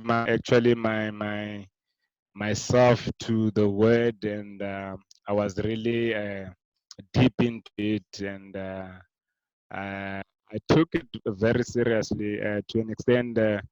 that I would actually preach wherever I find myself, whether I'm in a taxi, whether I'm in a bus, whether I'm in a train. I would preach about, of course, it was Jesus then before I was awakened to Yeshua or Isaiah. Yes. So I would preach, but I would. I remember one time I went 40 days, 40 nights, I think twice in 1 year. And I had dreams about, I think it was the Messiah in a white garment. So I would fast because I took the message very seriously when they were preaching in church. So I didn't go to church because maybe I wanted something. I went because of what I heard. When I heard the Bible, it wasn't this message that I was hearing when I used to go with my grandmother to church, but it was now deep going to the word, and I would actually open the Bible and read it. Or really, did they write this in the Bible?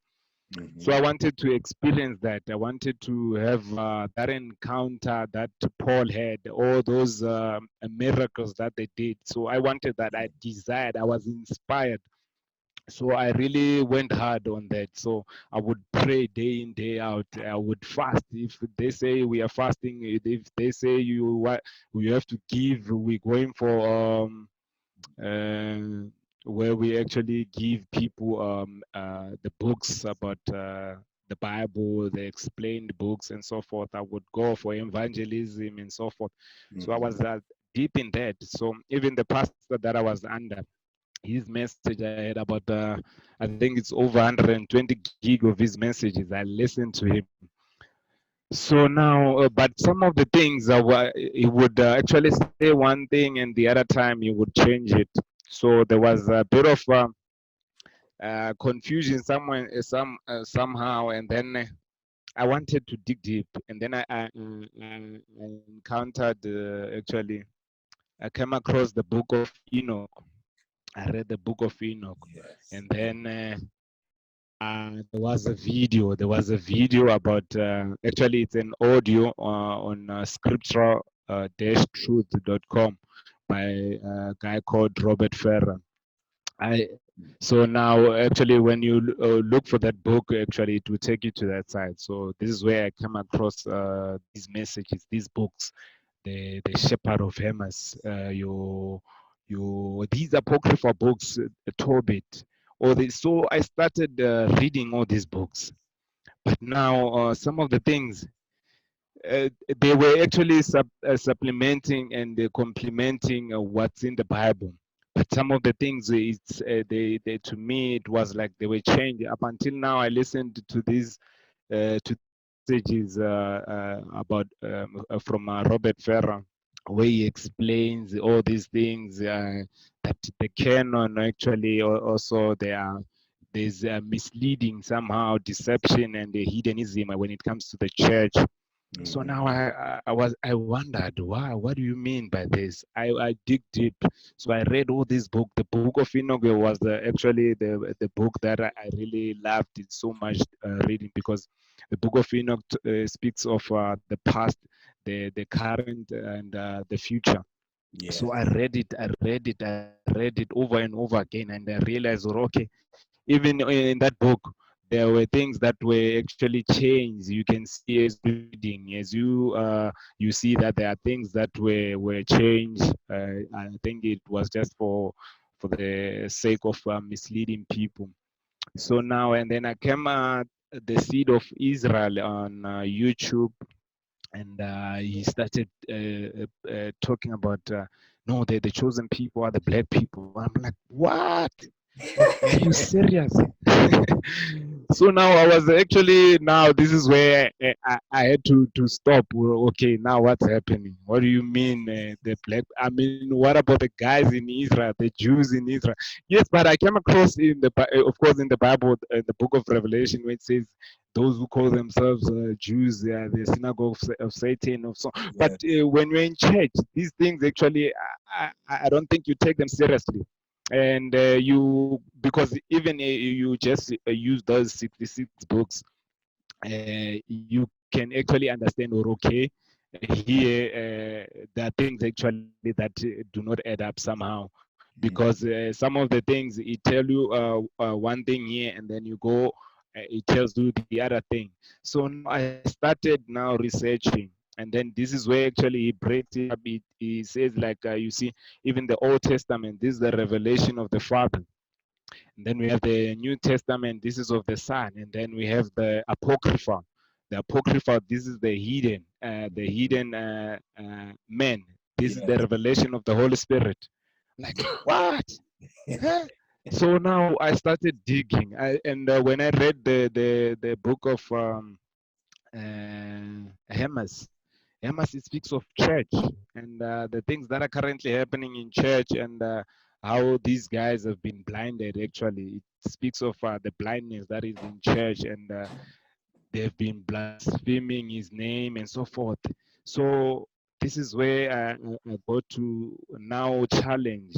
We normally have these meetings, leaders meetings, the church, because I was a team leader then. I would lead a cell, a group of small church. Like we hold a small church. We choose what just one day of the week where we meet and we share the word.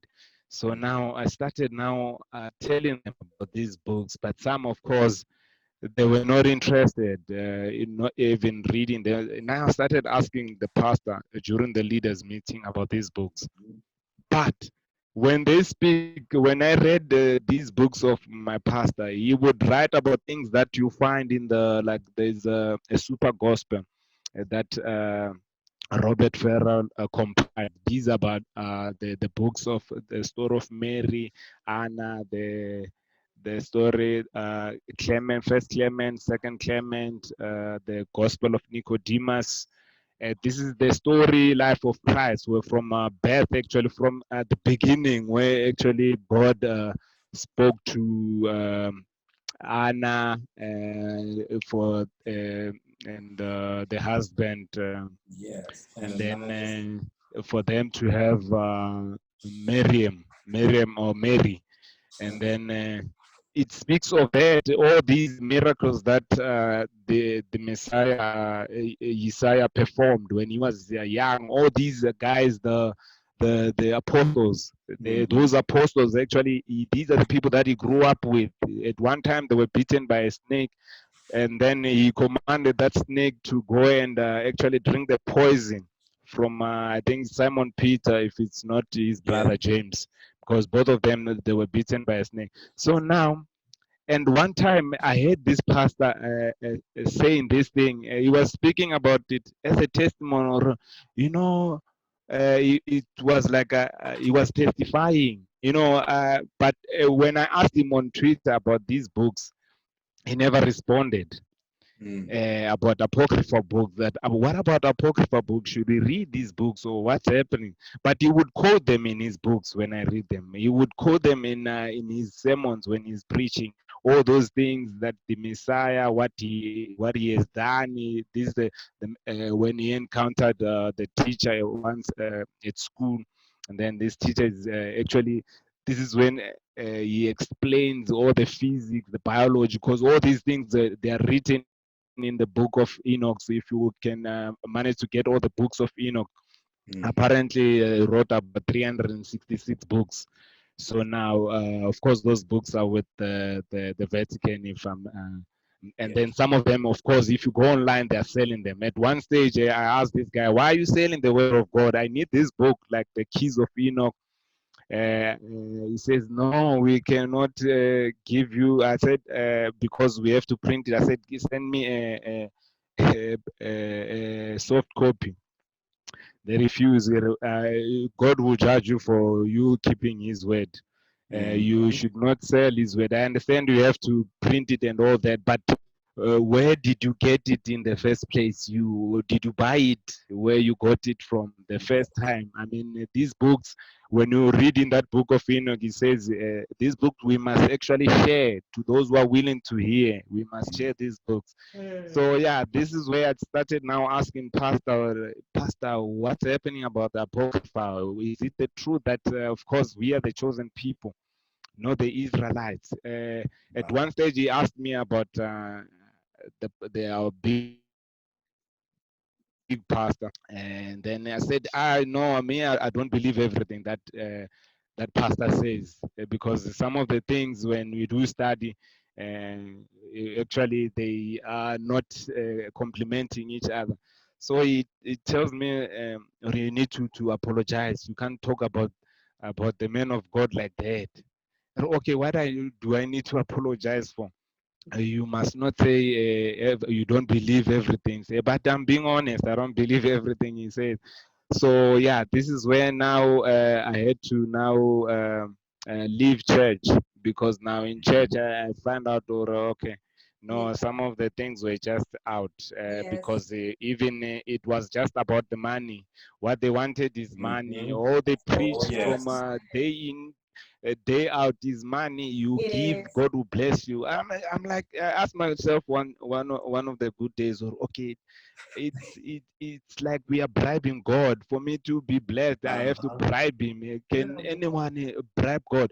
And that thing, it does not go along with the scripture, because God says at one stage, or he's not interested in these bullocks that we are sacrificing unto him, and now you are saying we must give, and even money. Where did we get this idea of money? So this is where actually I had to stop now going to church. Of course, at first my wife thought I'm crazy because I love church so much. I loved church. At one stage, I would have the keys with me. I would open the keys during the week, even on Sunday. I would have these keys at one, but I said no, no, no, no, no. Something is not right here. And then I went on YouTube. This is where I got these messages now. Okay, for real, we are the chosen people. And then I checked with the history, and then find out, oh, because us, we here in South Africa, of our ancestors actually came around 1600. This is when they came here in 1600. So I see, oh, okay, we are the people of the Bible. And the Bible, when you go into the script, it tells you, really, we are the people. When you watch movies, these people, they say it in movies. These are the lost tribe of the Babylonian lost Jews and so forth.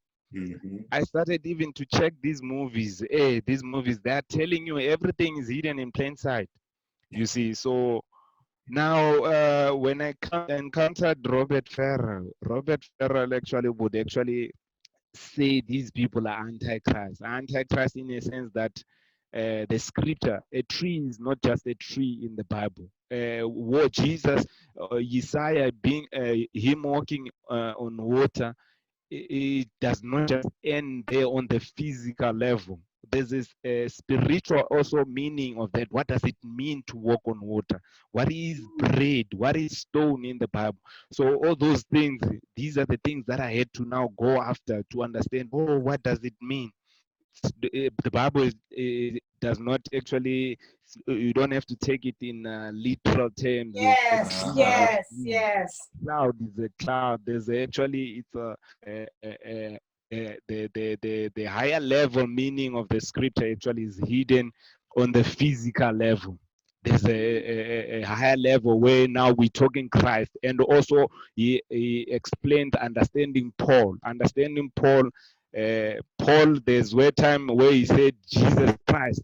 It's different from him saying Christ Jesus, coming from the higher level meaning to the lower level meaning, and also from lower level meaning to going to higher level meaning. So these are the things that actually opened my eyes.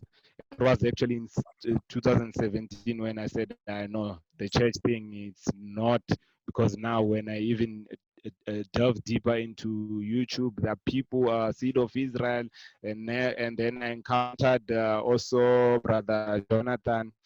That was early this year, and then Brother Masia, he connected with the Isaka couple, Pastor Melo, and then everything now started to make sense. The picture actually was now clear to me. And then I encountered you guys also. I was like, oh my Lord, you see, the Bible, what the Bible says, or in the last days, the righteous seed will awaken, And this is it. This is it. And this is where I said, no, you know what? I'm not alone. I'm not alone in this. Oh no. And so when I encountered you guys, yo, my heart was actually, I was so excited, over the moon. Or you know what? I'm not lost, because at times I would actually doubt and think, okay, what if I'm that person God says that those who will actually walk away and so forth. Like even Peter is a parable. It's not just a person. Peter is church. John are the elect. Those kind of things that the church will never actually expound to us. Or even Peter, him denying the Messiah. It's what the church will do. They denied him in the 4th century. They denied him in the 17th century when they removed those apocryphal books. Even today, when we are preaching to them, they're still denying. This is the 3rd time. So this is where the Most High has been actually great. Faithful with His word, and I'm so grateful that I found you guys. And you don't know the joy that is in my heart. I can't even. There are no words actually that I can use to really explain how excited I was because I think God is faithful. When you really pour your heart unto Him, He will find a way to reach you. There's no doubt that He will actually leave you there hanging. No ways. These men will just use you for what you have, and if you don't have the man, they will tell you seed is man is seed. I'm saying, how is it? The Bible says the seed, the word is the seed, and then when you go to church, they'll tell you man is the seed. You must plant that. You know, I will just pause here because with testimony we continue. I'll pause here so that others can also share. And thank you so much for this platform that you have granted unto me to really share my testimony. Yeah. I am grateful and I'm humbled. And I love Brother Hebrew Juice also. I saw him, he's in there. A very great brother. I follow him on YouTube. He's a good, very good man. Amen. Amen. Amen. Yes, I love him too. We love you too. We're just truly honored. We're honored and we're humbled that Tata and Zombie would use us, and not just us, but others. Yes, in this way. Yes, and our desire. We have a love for the people. We have a hunger to reach our people, Isolele, and do the work of the Father. Wake up and let's return. Let us walk, according to what He established in the very beginning. Because what He established is not done away with. So what we do, we're moved. I was sharing with some people on yesterday, and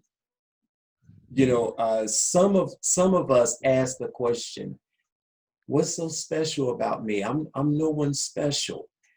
And Tata and Zombie said, what's the French word? The French word. Yeah. But in other words, what he said, no, I beg to differ. You are special. On the contrary. On the contrary. Yes, thank you. Good. You are special. And first, what makes you special is I chose you. You didn't choose me, but I chose you. Yes. And I've appointed you. I put something within you that will eventually come forth. And the other thing that makes you special is you humbled yourself and said to me, I'm here to be used by you. Have your way. So a brother I was talking to, and I hope that he don't mind me sharing this. He had said that he would die for the Father. You know, he would give his life for him. That's how much he loves him. And I said to him, I said, you already did. Okay? Because remember the scripture said to be a living sacrifice. So when we are living sacrifices, when we came to the Father and asked him to forgive us of our sins and that we return to him and to do what he said, to live for him, guess what? We died to ourselves. That's good. That is good. So that life that we once lived, which was to live for our enjoyment, we now are living unto the Father. So we've died to ourselves and we are living to him. I see out in Dungu, she wants to say something. No.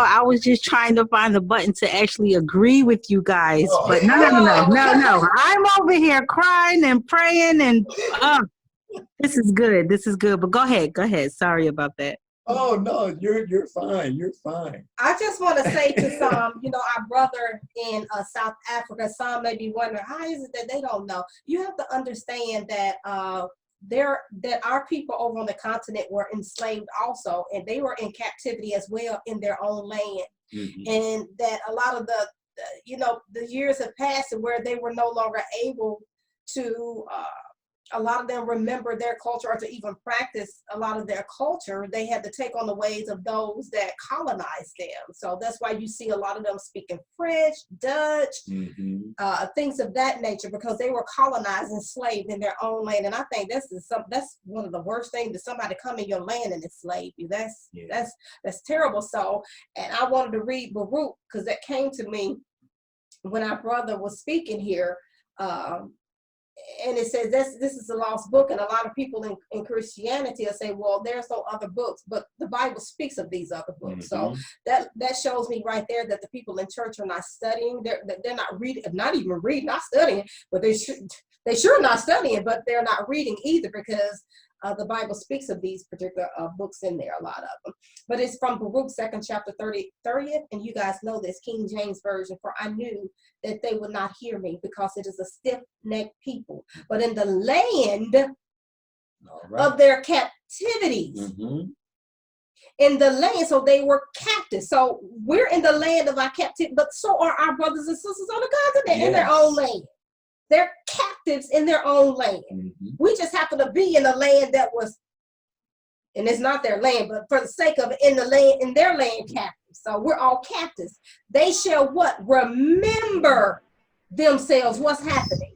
And there's a significance with this young man said 2013, Albert said 2013, mine was around that 2013, 14. And so I'm gonna do a research because the Most High led me on to something and I found something. I'm just not gonna tell you what it is yet. But it's awesome what the Spirit, the one that Simbi showed to me. I'm like, whoa. She always does that to us. She teases us with something and then stop. Don't play with our emotions like that now. Search it more. I gotta go to Pastor Mello and I gotta look at something he said. I gotta look at something Pastor Mello said to link it. And I promise you guys, I'm gonna come back. But it's awesome. It's awesome. It's awesome. But let me finish the passage here. And they shall remember themselves. That is why we're waking up to who we are. And it is the doing of the Most High. It is the Muwanda in Simi. And shall know that I am Yah, the Elohim, for I will give them a heart and ears to hear. So I was trying to explain to a friend of mine that in our culture, the Hebrew culture, when they said you have ears to hear, well, of course you hear, you got ears. So what does it mean? It means that you also respond to what you hear. So that's an established thing in our culture, that when you hear, you respond. So that's why it says they that have ears to hear, eyes to see. That means that you're going to respond to what you see, act upon it, what you hear. You're going to act upon it. So he said, and give them a heart and ears to hear. So we're hearing and we're responding. And they shall praise me, hallelujah, in the land of their captivity, and think upon what? My name, and return from their stiff neck and from their wicked deeds, from the ways that we were taught that we thought was right, but that is not. But they shall remember the way, what? Of their fathers. Remember, I talked about, remember the old path? It is the way of our fathers, our ancestors. Abraham, Abana, Isaac, Yitzhak, Jacob, Yakuba, and they shall be, I'm not going to use that word. What's the word? What's the alternative word we use? I don't like using that word. That's me, y'all. Increased. No, not the increase. No. Right here.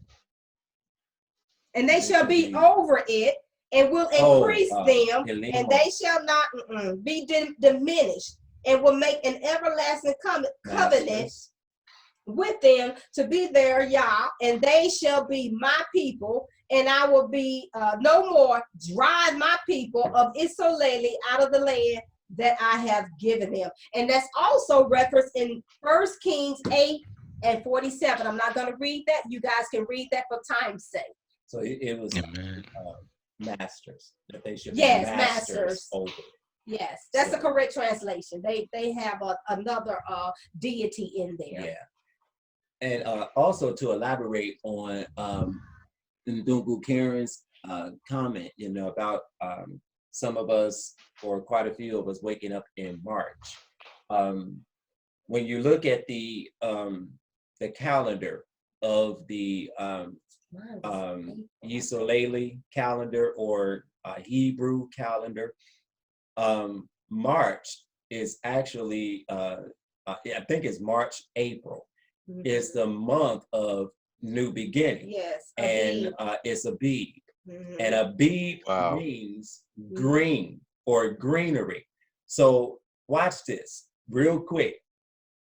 When over here, we say January is the start of the new year.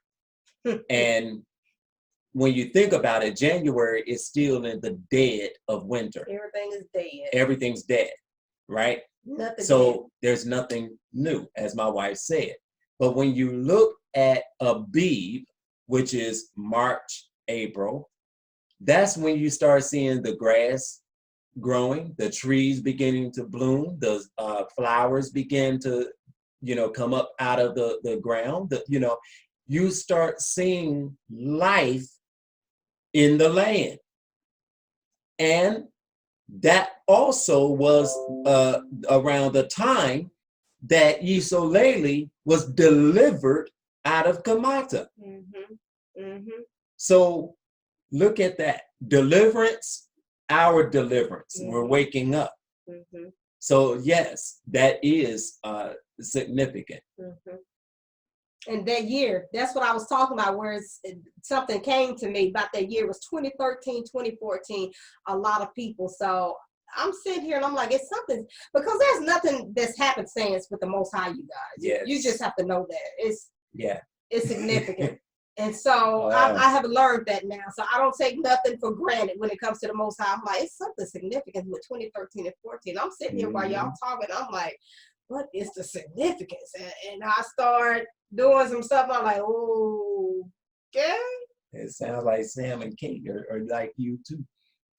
Because they said they was thinking about that. Not that number, it was what you said. Right, I know. But what I'm saying is things that are said, it makes you think, okay, what happened around this time?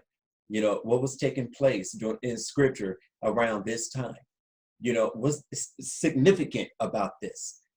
Things begin to pop out. I believe it was Mpangi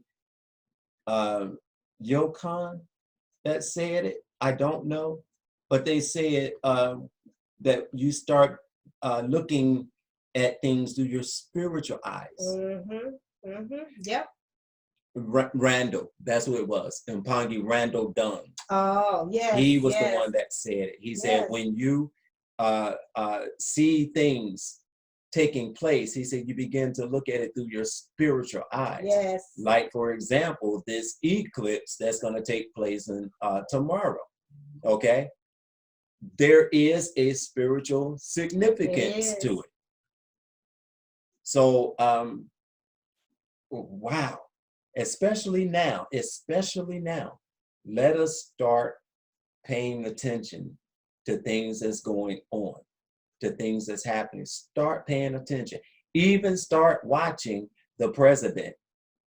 Start watching and paying attention to what he says. Pay attention to what's going on in Washington. Pay attention, because there is a spiritual revelation to it. And it's also going to point to the time of our exit back into our land. Okay. All right. I told him I had to go back to Pastor Mello to see what he said, and I still want to go back and dig some more. But I'll tell you all this. Some people it was 2013, and some it was 2014. Right? So when you add up 13 and 14, you get 27. So with 27, you have 999. See, like he said, when things are opened up, when the spiritual eye is opened up, things just come to you. I can't explain it. I can't explain it. So with 27, you have 999. So the significance there is the number 9. So I wanted to see what Pastor Mello had to say about 9. And so far, what I came up with, it was finality. Let me go back. I just lost it. Let me go back to it. It says the end. Possession. Did you say the end? The end. Yes. Yes. Oh my. Fertility and possession. So I'm going to go back and do some more studying on this and perhaps bring it, not next Sabbath. Something that's happening next Sabbath. We're not gonna, we won't be on next Sabbath. We got something personal that we have to address next Sabbath. So the next time, perhaps I'm going to, go back into the book again, the most intelligent language, the most intelligent and powerful language that is in the world, and look at that number, because it's something significant there with that 9. Now, I wanted to see what the other folks had to say about that 9 too. So, I don't discredit anybody. I want to see what kind of knowledge you have, but they said finality. He said the end. Same thing. Yes, I think, I think he said also 9 is of the Messiah. It's the number of Isaiah. I told you some significance. That's why I said I'm going to go and study. Thank you. Matanda. He said that. Man. And it also, they say it means judgment. Harvest. Fruitfulness. So I'm telling you all, it is not happenstance that so many of us are awakening around the same time. We have to pay attention to what the Spirit says. We have to open up to what the Spirit. I told you all, the Spirit told me. When I wake up, He speaks to me sometimes when I'm not fully awake. But and He said, "Yah is speaking. Listen. He's speaking in so many ways. Are we able to hear? We gotta tune out a lot of things to hear the Spirit. He's speaking. He's speaking." I said this before, last Samba, that Nabi Yohanatan was talking about a prophet, a Nabi, in that he knows that's still involved in the church. And he said that this prophet said, we need to be, the people in the diaspora need to be out, the African Americans, the Bantu, need to be out by 2026. And he told him this in 2019. Okay? He told him this in 2019. And my wife just said another number 9 in there, 2019. Now, she said when you add 13 and 14, you get 27. 3 9s. Who's that? You Who said did. that? Huh? You did. 27. 23. 13 plus 14 is 27. And she told us that the 3 9s, 999, what it meant. And she said the end, fertility, finality, thank judgment, you, and judgment. harvest, Okay. fertility. Then you have harvest. So the harvest has to take place before 2027. It has to take place. So when the harvest is, I like to garden. I like to garden. When I get all my vegetables and everything out of the garden and there's no more growth in the garden, guess what I do? I go through and cut everything down. That's good. So we being the fruit, we have to be harvested. We have to be out of the land. When we're harvested, then destruction, the end comes. Judgment. Yes, sir. Done. I'm done. Anything else you want to say? No, I'm done too. Anything else anyone want to say? Hallelujah. Yes. Tata is awesome. He's more than awesome. Yes, he is. I'm excited. Oh, man. I'm excited. Excited. All right. Well, we're going to go ahead and close. We just thank everyone, as always. What about me?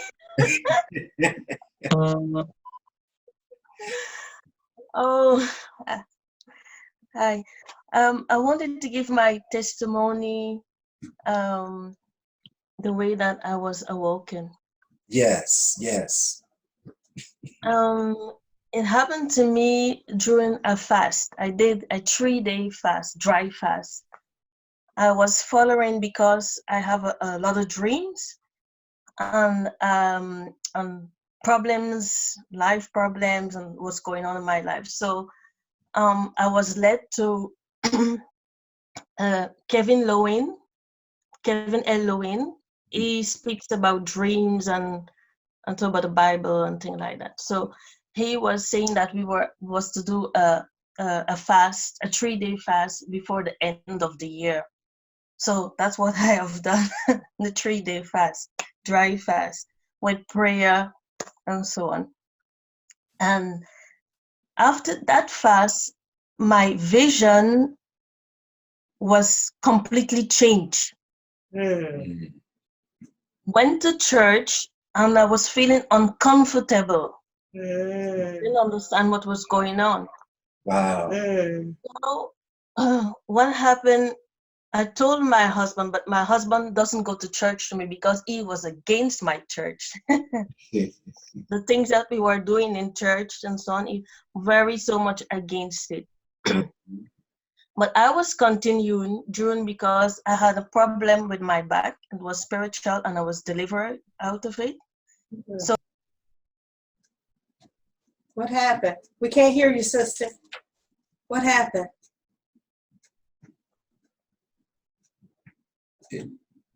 For some reason, it muted. It muted you. Okay, Zoom is not going to start that. That's why we're in Zoom, because they be cutting us off on YouTube. Okay. There we go. So that was what was I saying? What they were doing in church, I couldn't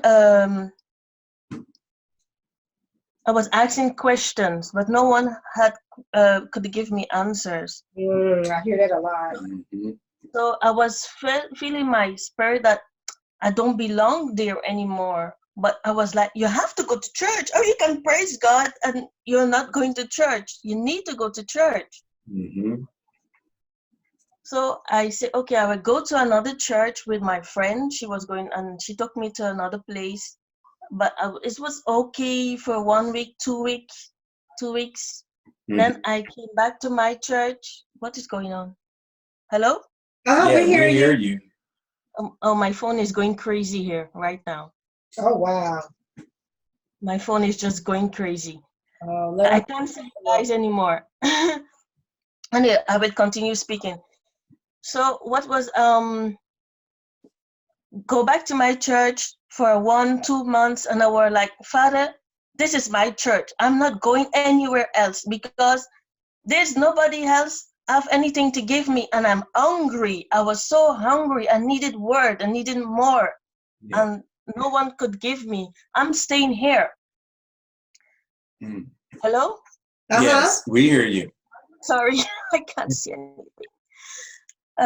So what happened?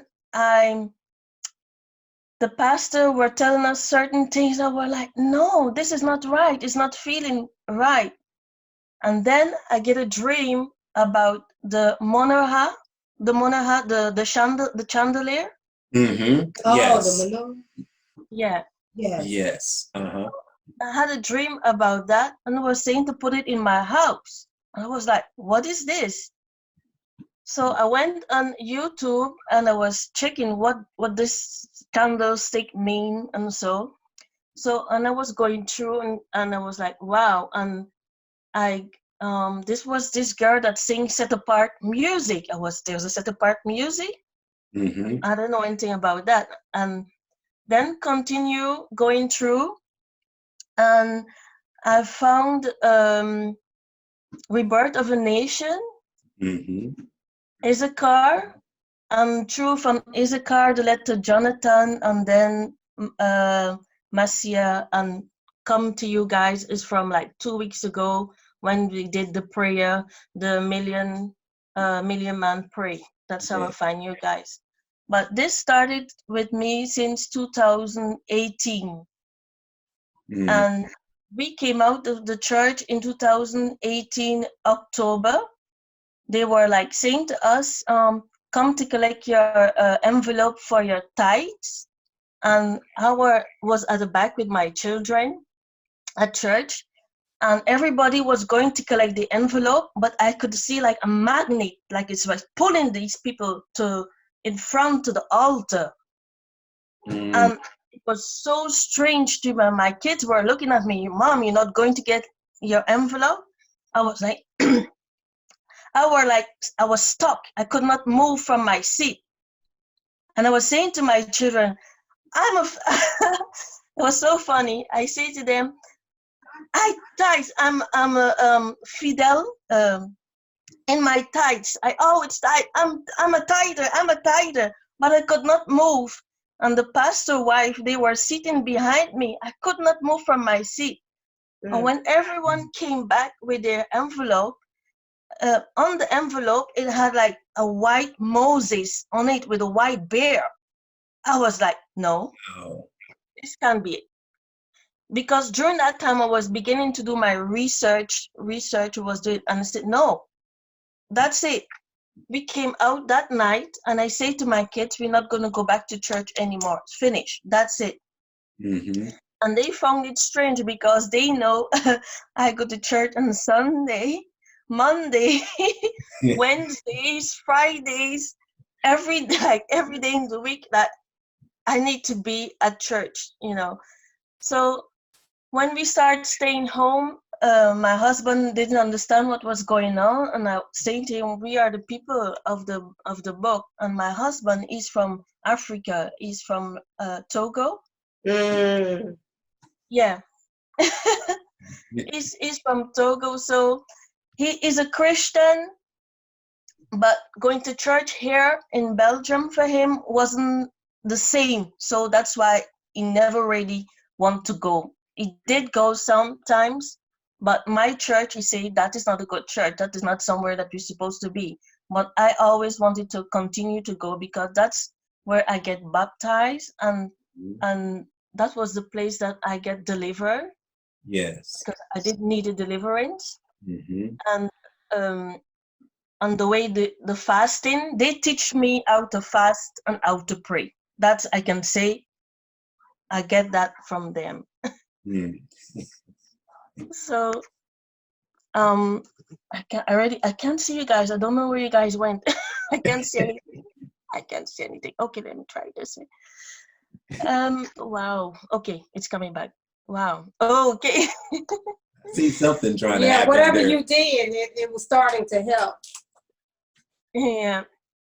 So, and but in 2000, that was 2018, and 2017 at work, the Most High, I said at work, I'm going to open a fast, just like that.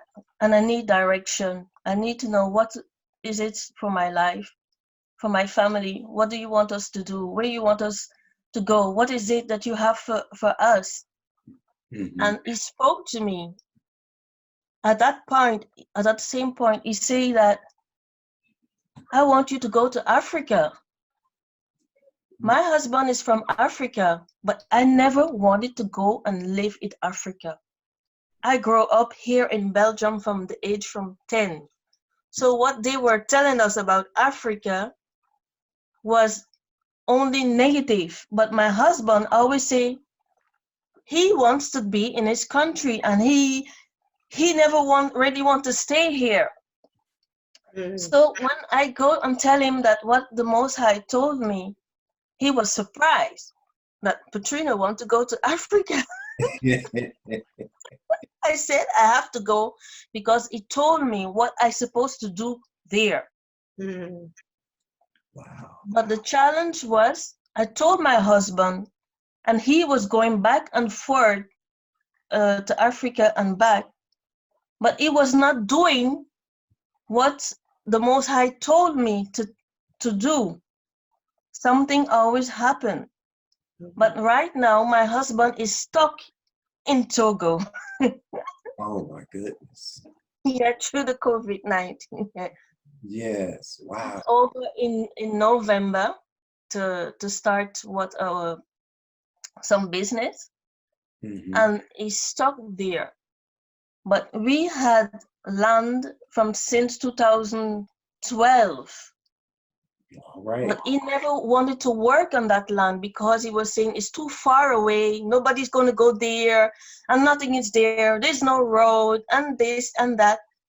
And that's why he never did anything. But through the COVID-19, he's rushing to go on the land, to work on the land, to do what the Most High told me, that what I supposed to do on that land. So today, he is on that land with other people trying to establish what was told to me that we were supposed to do. And he was like, Mama, you was right. What you were saying, and he was telling our kids, your mother, she was right what she was saying. We thought that she was crazy, but it's so true what she was saying. And we have to listen and do it, you know? To the COVID, I'm stuck here in Belgium with my kids, and I was angry because I was supposed to be over there. Whereas I didn't want to go over there.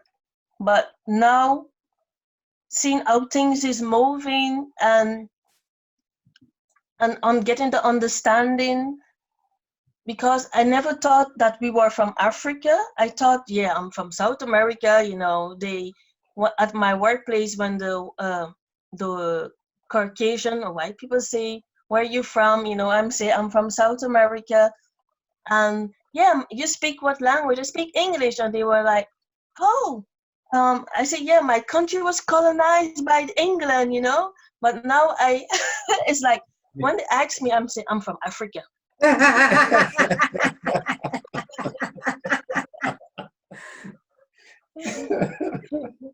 would say, I'm from Africa, you know, And when they do ask me from where, then I sometimes I do answer and sometimes I don't, because I was so angry at them when I get the knowledge that is true slavery. Yeah. That get over to South America or wherever in America, all of us, you know, when I understand it was like true slavery and true their ancestors, I was so angry. Mm-hmm. And at my workplace, we like 800 of us, and it's like 7 Negroes. You know, I don't know if, can I say Negroes or black That's people? fine. Uh-huh. It's like 7 of us, and all the rest are white. You know. Yes. She froze up. Yep. You froze up, Patrina. And it's muted again.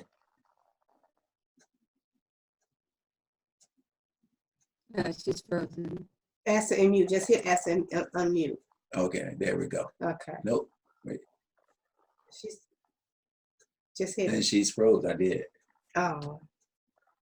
Oh wow. Her phone froze up.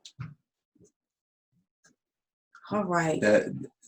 That was powerful. You know, that was powerful what she was saying.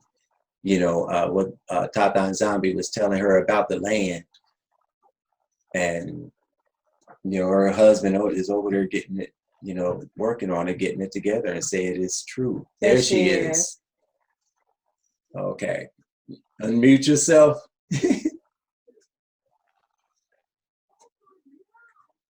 It's just the phone is like yeah. So yeah, what was in it's like 7 of us, and like I work in the hospital. So through COVID I have to work, and it was like it was like strange, the atmosphere in the hospital. You know, wow, my phone is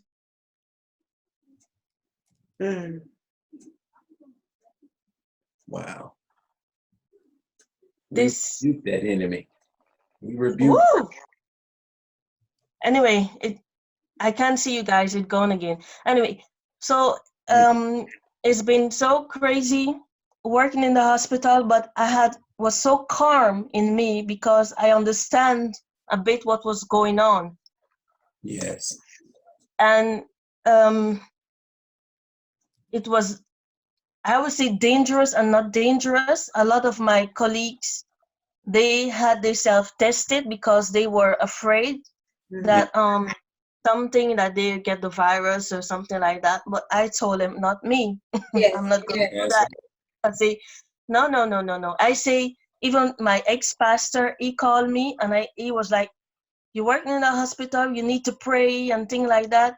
Because, you know, they were doing a vow. And if you do this vow, then, you know, afterwards you have to give an envelope. So I was saying to him, no, Pastor, no, I'm not afraid. I say, the Most High, he put me in that hospital to work because I know how I get my job.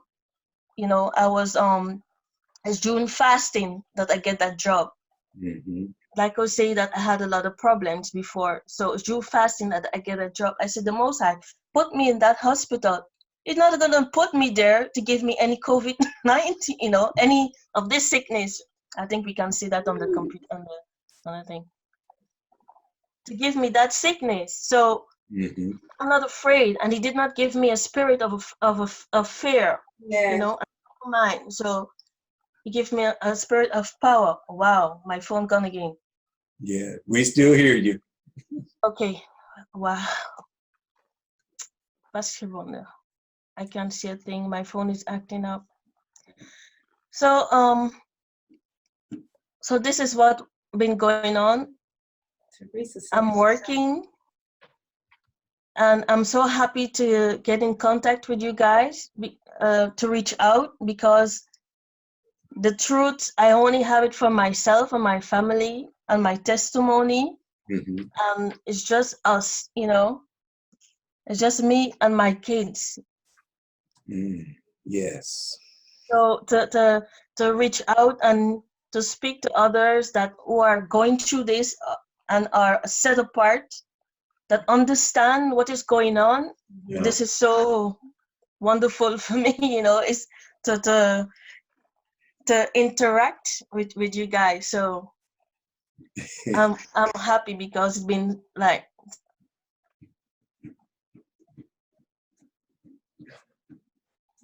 I don't know what's going on, but I guess the enemy is mad. Yeah. Yeah. Yeah. You know, like I said, it's a powerful testimony. And we're just humble. We're humble. And we're glad that, you know, you are with us. You know, I had said before, I said last summer, we're all family. We're all family. And, you know, you go through something, you're not going through it by yourself. You're not alone. We're all going through it with you, you know. So, okay, it looks like she may be gone. Yeah, she's totally gone now. I don't see her Yeah. up there. So, well, Totally enjoyed her. yeah, Enjoyed her. I enjoyed Yeah. everybody. So I thank you all. We thank you all so much for Yes. allowing us to a moment of your time. We appreciate these testimonies. We received a lot of positive feedback from them. That's why we decided to do it again. Mm-hmm. You know, we see that it's a need for it, to let people know that you're not by yourself, you're not alone. This experience, what you're experiencing, others have experienced it as well. This is the move of the Most High. This is the time of the move of the Spirit, the Muwanda and Semi. So this is ordained and orchestrated by Him. And so we're just going to continue in this walk, continue fasting, praying. This is the time for us to pray and fast and fast and pray and pray and pray and fast and fast. Just get closer. That's all Yes. she's saying. Get closer to the Father. Yes, it's going to be needed in what's coming ahead, because we have not seen the worst that is to come. But we're not fearful of that. That's right. Because we know that the Most High is yet still in control. He has been showing Himself in a mighty way. And I mean, I'm just telling you guys, as long as we're in Him, in His will, then we're protected. We know that judgment is coming. We know that. We know that. But as long as we're in His will. And That's the key. That's the key. Yes. All right. We love you all. We love you all. Thank you again for being with us. And to my two daughters, we love you. We love you. And yes, and we appreciate everyone. So we're going to close with a word of prayer. And, love you guys. Thank you. Matando. And again, next Samba, we will not be on next Samba. As my wife said, we have some personal things that we need to take care of. But I might try to sneak something in on Sunday. So look forward to it. All right. Tata Nzambi, in the mighty name of Yesaya Congo, we say Gambo to you. We say Matando Masaka. Hallelujah. Yes. We thank you for this Samba. We thank you for what our ears have heard and the sharing that we've done with family. And Tata, we ask that you would touch everyone, that you would meet them where they need you, that you would meet them, Tata, and that you would just wrap your arms around them and shield them and show them how much you love them. And Tata, that you would strengthen them in any attacks that try to come about from Shaitani. We speak against it right now and we cast it down in the mighty name of Yesaya Congo, Tata, for it will not take form, it will not shape, it will not come near us. It has no power, no authority. And Tata, we stand, and as we rise up in you, for you. We ask that you would dispatch your Maleki to stand guard around us, protecting us consistently, Tata, even from our physical enemies. Tata, that you would protect us and that the light that you've placed within us would shine forth brighter than ever before. And Tata, help us to walk in our calling. Help us to walk in how you see us living. Please, Tata, for we humble ourselves before you. We say Matando, Masaka, and we zola you greatly. And get. Hallelujah. Ingeta. Yes. All right, we'll see you all Saturday. Well, if some of you all are able to be on, we'll see you all Sunday for our prayer. Yes, we're gonna be. Morning. I'm gonna tell you the things. Please be fasting with us. I'm gonna give you our pointers here real quickly. She's back too. Okay. I'm back. Okay, so let me go to it and let you all know.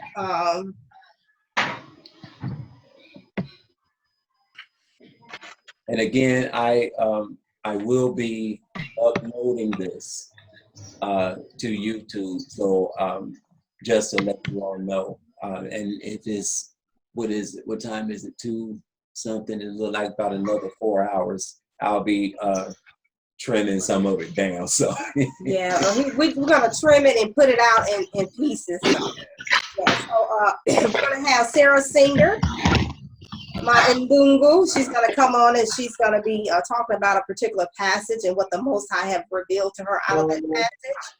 And then we're gonna go into our prayer. We're gonna have awakening of our people. We still have people that are not awakened or maybe half asleep, half awakened. So we're gonna pray for, the awakening of our people, and that is Micaiah.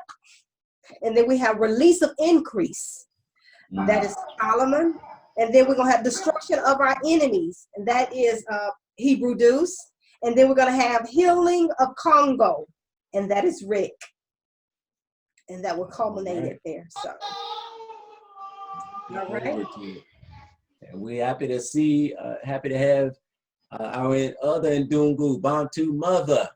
Yeah, Siami, we're just getting off. Hard time figuring this Zoom out. Oh. I finally figured out you guys are saying goodbye. Oh, well, I see the faces. Matondo. To us before we end then.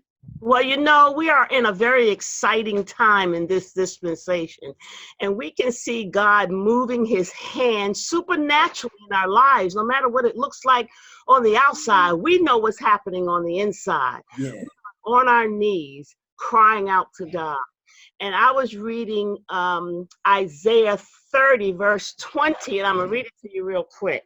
Isaiah verse 20, and this will encourage us all because God's promises are true. Yes.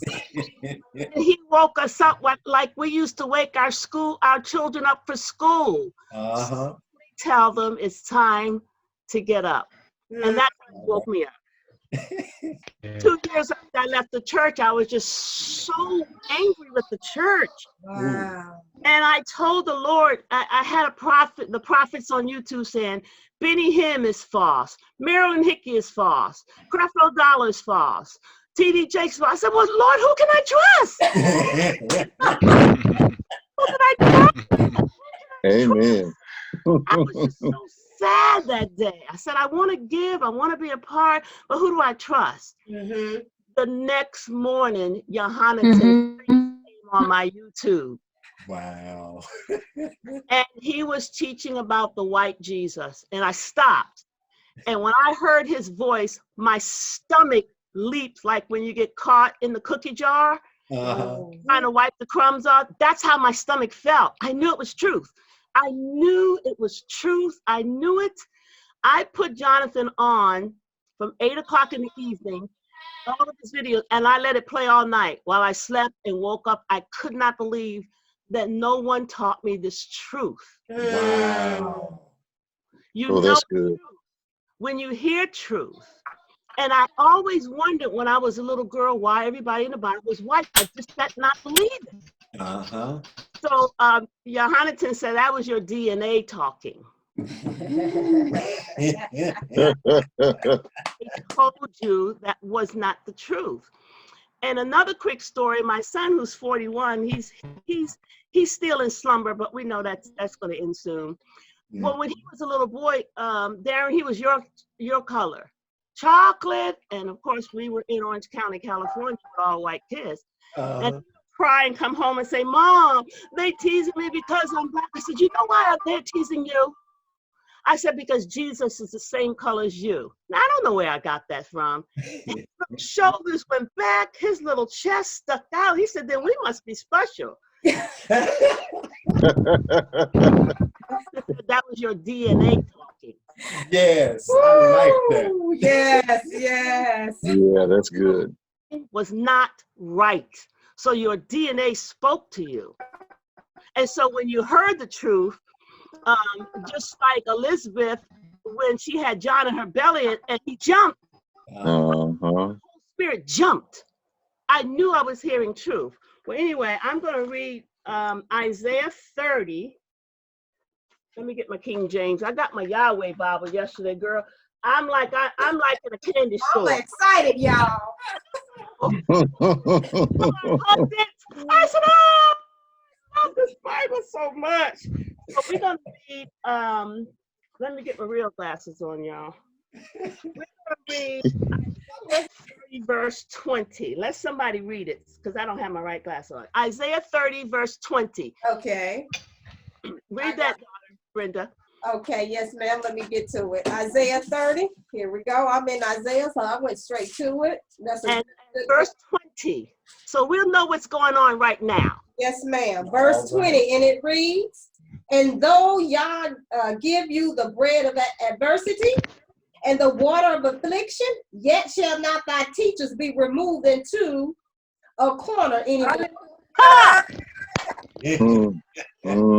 But thine eyes shall see thy teachers, and thine ears shall hear a word behind thee saying, This is the way. There you go. Walk ye in it. When you turn to the right hand and when you turn to the left. Hallelujah. You shall defile.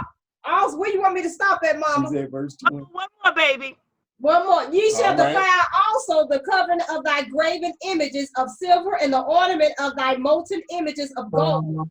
Thou shalt cast them away as a minstrel. Thou shalt say unto it, Get thee in hence. Yes. Wow. Yes. Wow. Today. That is today. Hallelujah. Pastor Mello, God. Brenda and Darren, thank you, Johannaton, thank you, Messiah, thank you, Sarah. He has sent the teachers to us. Yes. Oh. Yes. The teachers. Thank you. Oh. Get Make you want to shout in the chair, don't it? Yes. Wow. Yes. Yes. Sit down, shout. It's right. Hallelujah. Messiah, you know I said his name through my. Got me shouting over here. We're having a chair shout. Messiah Congo is on it. This is our Jubilee. Oh, man. Yes. But the wicked is laid up. Yes. That means any business that we want to do right now, God will bring the customers. Yes. Oh. My. I live with a Mormon lady. So this is what the Lord told me yesterday. He said, because I have give them tender hearts right now, you tell her to take this message to her church and go to the GoFund and fund. Since I love Black people all of a sudden so much, go fund our trip. Wow. Oh, they want to do something, but they don't realize that their wealth is laid up for us. That's scripture. That's scripture. Yes. No idea what's about to go on. And I think when God gets ready to take us out of America, some of us will go like the spies did and spy the land and buy property. But when he takes us out, it's going to be like the Red Sea, a supernatural zoo. Did he not say there'll be one in the field and one will stay in the bed? and when we'll go and when we'll stay. It's going to be a supernatural transition to our motherland. So we're wondering about, oh, you know, Africa needs to get it. God's going to have Africa so ready for us. He's going to throw out everybody in Africa, every culture that don't belong in this, because he's making our way for us to live with him for the rest of eternity. Hallelujah. Oh and my. So that don't get it together and don't believe Yesiah Congo and don't believe the pastors, they're going to drop dead. Fight with people for our space. Because it's going to be done super like the Red Sea was parted in the supernatural. We're about to see so much supernatural right now. It's our mind. I know you're right. Hallelujah. Hallelujah. And get We needed that. We needed that. Amen. Mama, where you been? Right. Trying to get on Zoom since we had the moon prayer. I talked to you, Daryl. I said I can't get on. I can't get on. I didn't know you had to download the app. Silly me.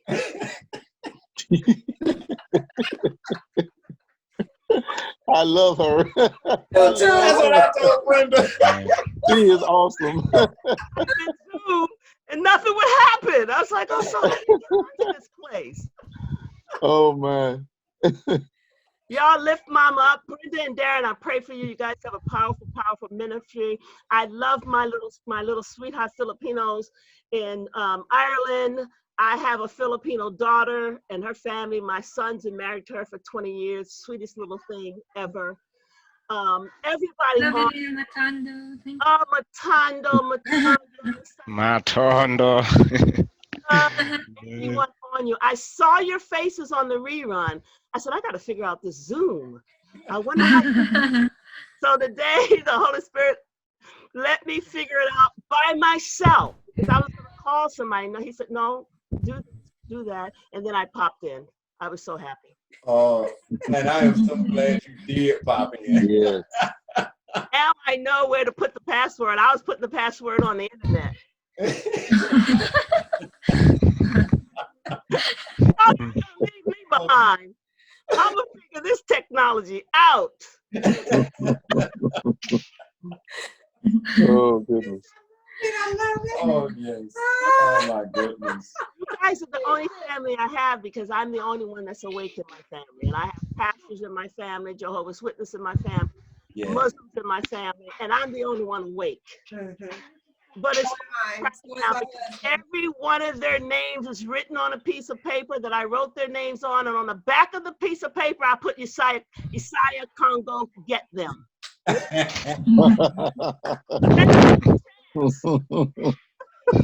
I think I'm gonna have to do the same. I like that. That's good. Raise my hands because now I know his signature is in the palm of our hand. Yeah. Isn't that awesome? Yeah. Isn't that awesome? Isn't that something? It is. When Pastor Mello shared that, it was like, that just blew me away.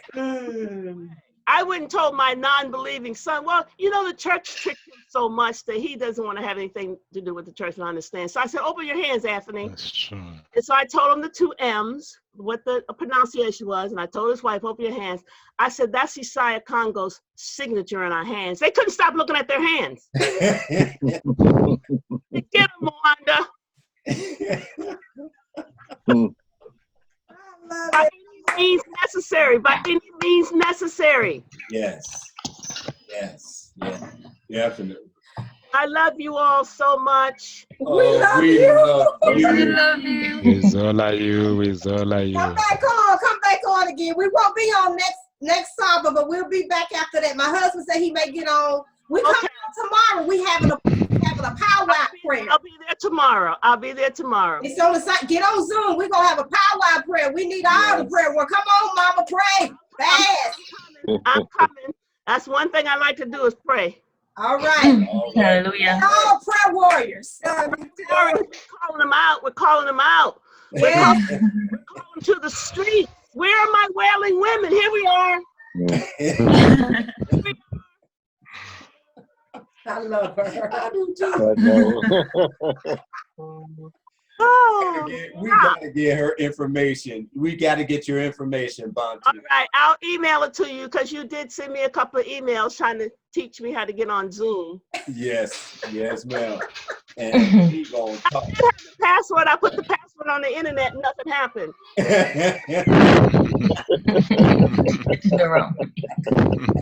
Poor mom. One done say me. Oh, You made my day. Yes. oh, A breath of fresh air. and I will be there tomorrow. Now, what time? Now, Darren, when you give a time, you got to tell us Eastern Standard Time, Pacific Standard Time, or Western Time. You just can't say the time because we're all over the world. True. I'm sorry. True. I am But sorry. Bailey, come on to see them. Actually, I was late. We are Eastern time. Okay. Yeah, so when I give a time, and I was raised in Philly, so I know all about that. okay. So again, I do apologize, everybody. When I give a time, I'm bad for putting in. He act like he's the only one in the world. I'm not putting this part on YouTube. I'm joking. I'm joking. I will. Yeah, I'm bad for that. So I will from now on put EST. Yes. In the thing. So the prayer tomorrow is 10 o'clock a.m.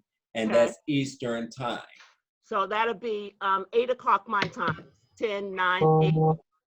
Yeah. 8 or 7. All right. And if you don't mind me asking, what area are you in, Bantu Mother? I'm in Thousand Oaks, California. Okay. Oh, wait, Sarah, Sarah and her brothers are having a prayer tomorrow too. We're gonna be on with us, so we're gonna be some praying folks tomorrow, y'all. She invited me to go to the Bible study last night, but it's too far away. It's like 100 miles away. Oh, okay. I would have to come during the day, get a hotel room, and then after prayer, go to my hotel room and then leave the next morning. Right. Okay. Night. Well, I'm gonna have Sarah on, Sister Letitia on, and myself. We sisters gonna come and teach. Not only the sisters, but the brothers. We're gonna teach about holistic, what we do because there's some things that are coming out. We be meeting and talking and fasting and praying and crying and everything else we have been for the past couple of weeks together with some other people, and some things are coming out. And our sister Letitia made a good comment. We're realizing that the Most High is removing the taste of meat from a lot of his people. Yes. Yes. So, Yes. bringing us back to a more healthy plant-based diet.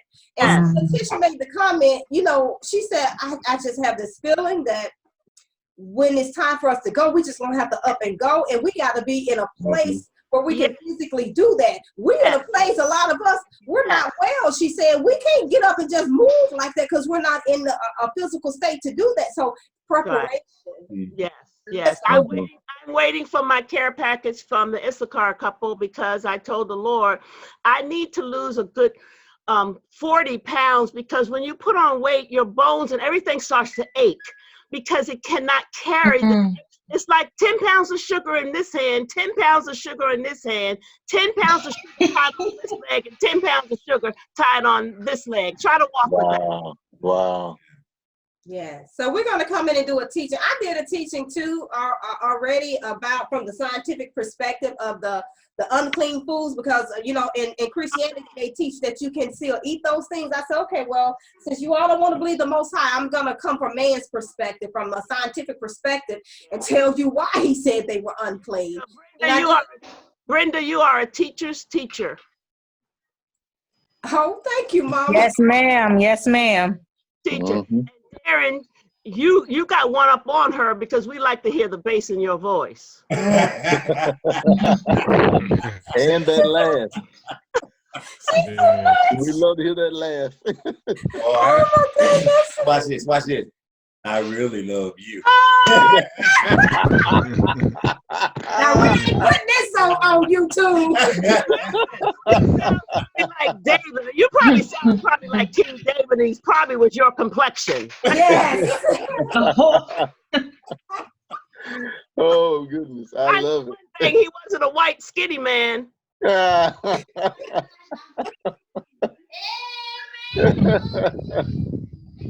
Let me get off this phone. I play a lot with my kids. I have 2 sons and 2 daughter-in-laws, and we have so much fun and laughter. That's neat. That's necessary. We just laugh and we have a good time, and they know when I'm serious and I'm telling them something, they'll calm down. Sometime, you know, when you're raising a male child, my husband and I, men want to pull rank on you because they get tired of actually hearing mama's voice after a while. Like, it's just like a fingernail on a chalkboard. So the Holy Spirit had to teach me how to draw back and let them be the man that he intended them to be, and stop nagging, stop hoppering, stop preaching, stop. Yeah. Let me raise them to be men. You back out. Wow. Always want your opinion, even though your opinion is right. So God has to teach us women when to draw back and let the men usurp the authority that God has given them. Exactly. And kindness and sweetness.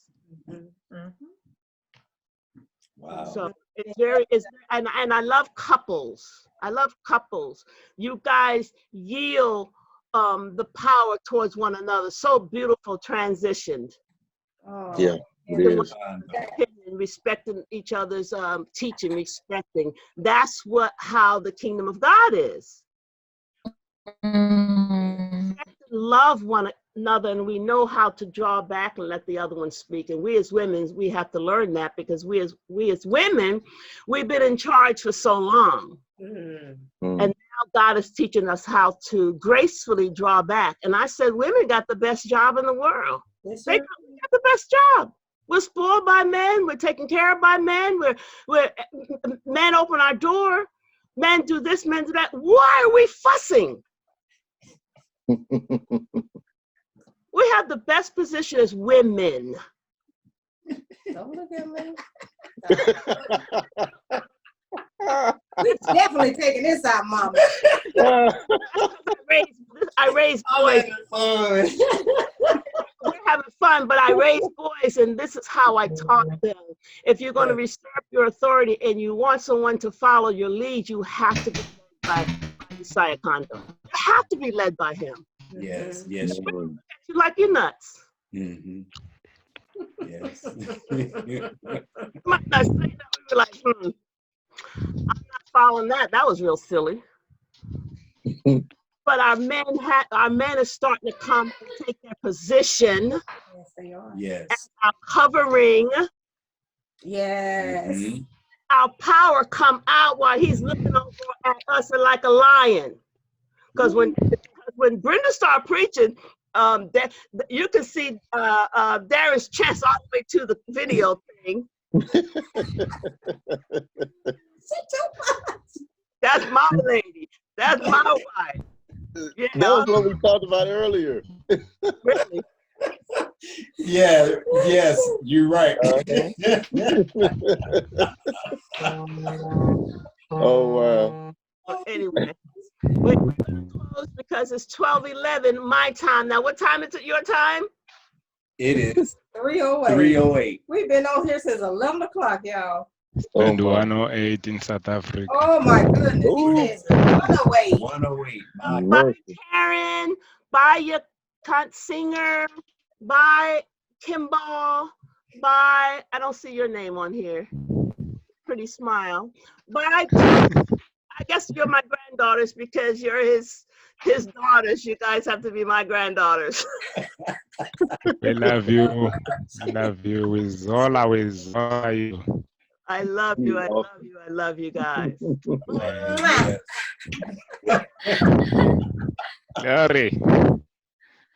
All right, you all. We're going to end on this note. Make sure it you has send been me a joy. information, Mother.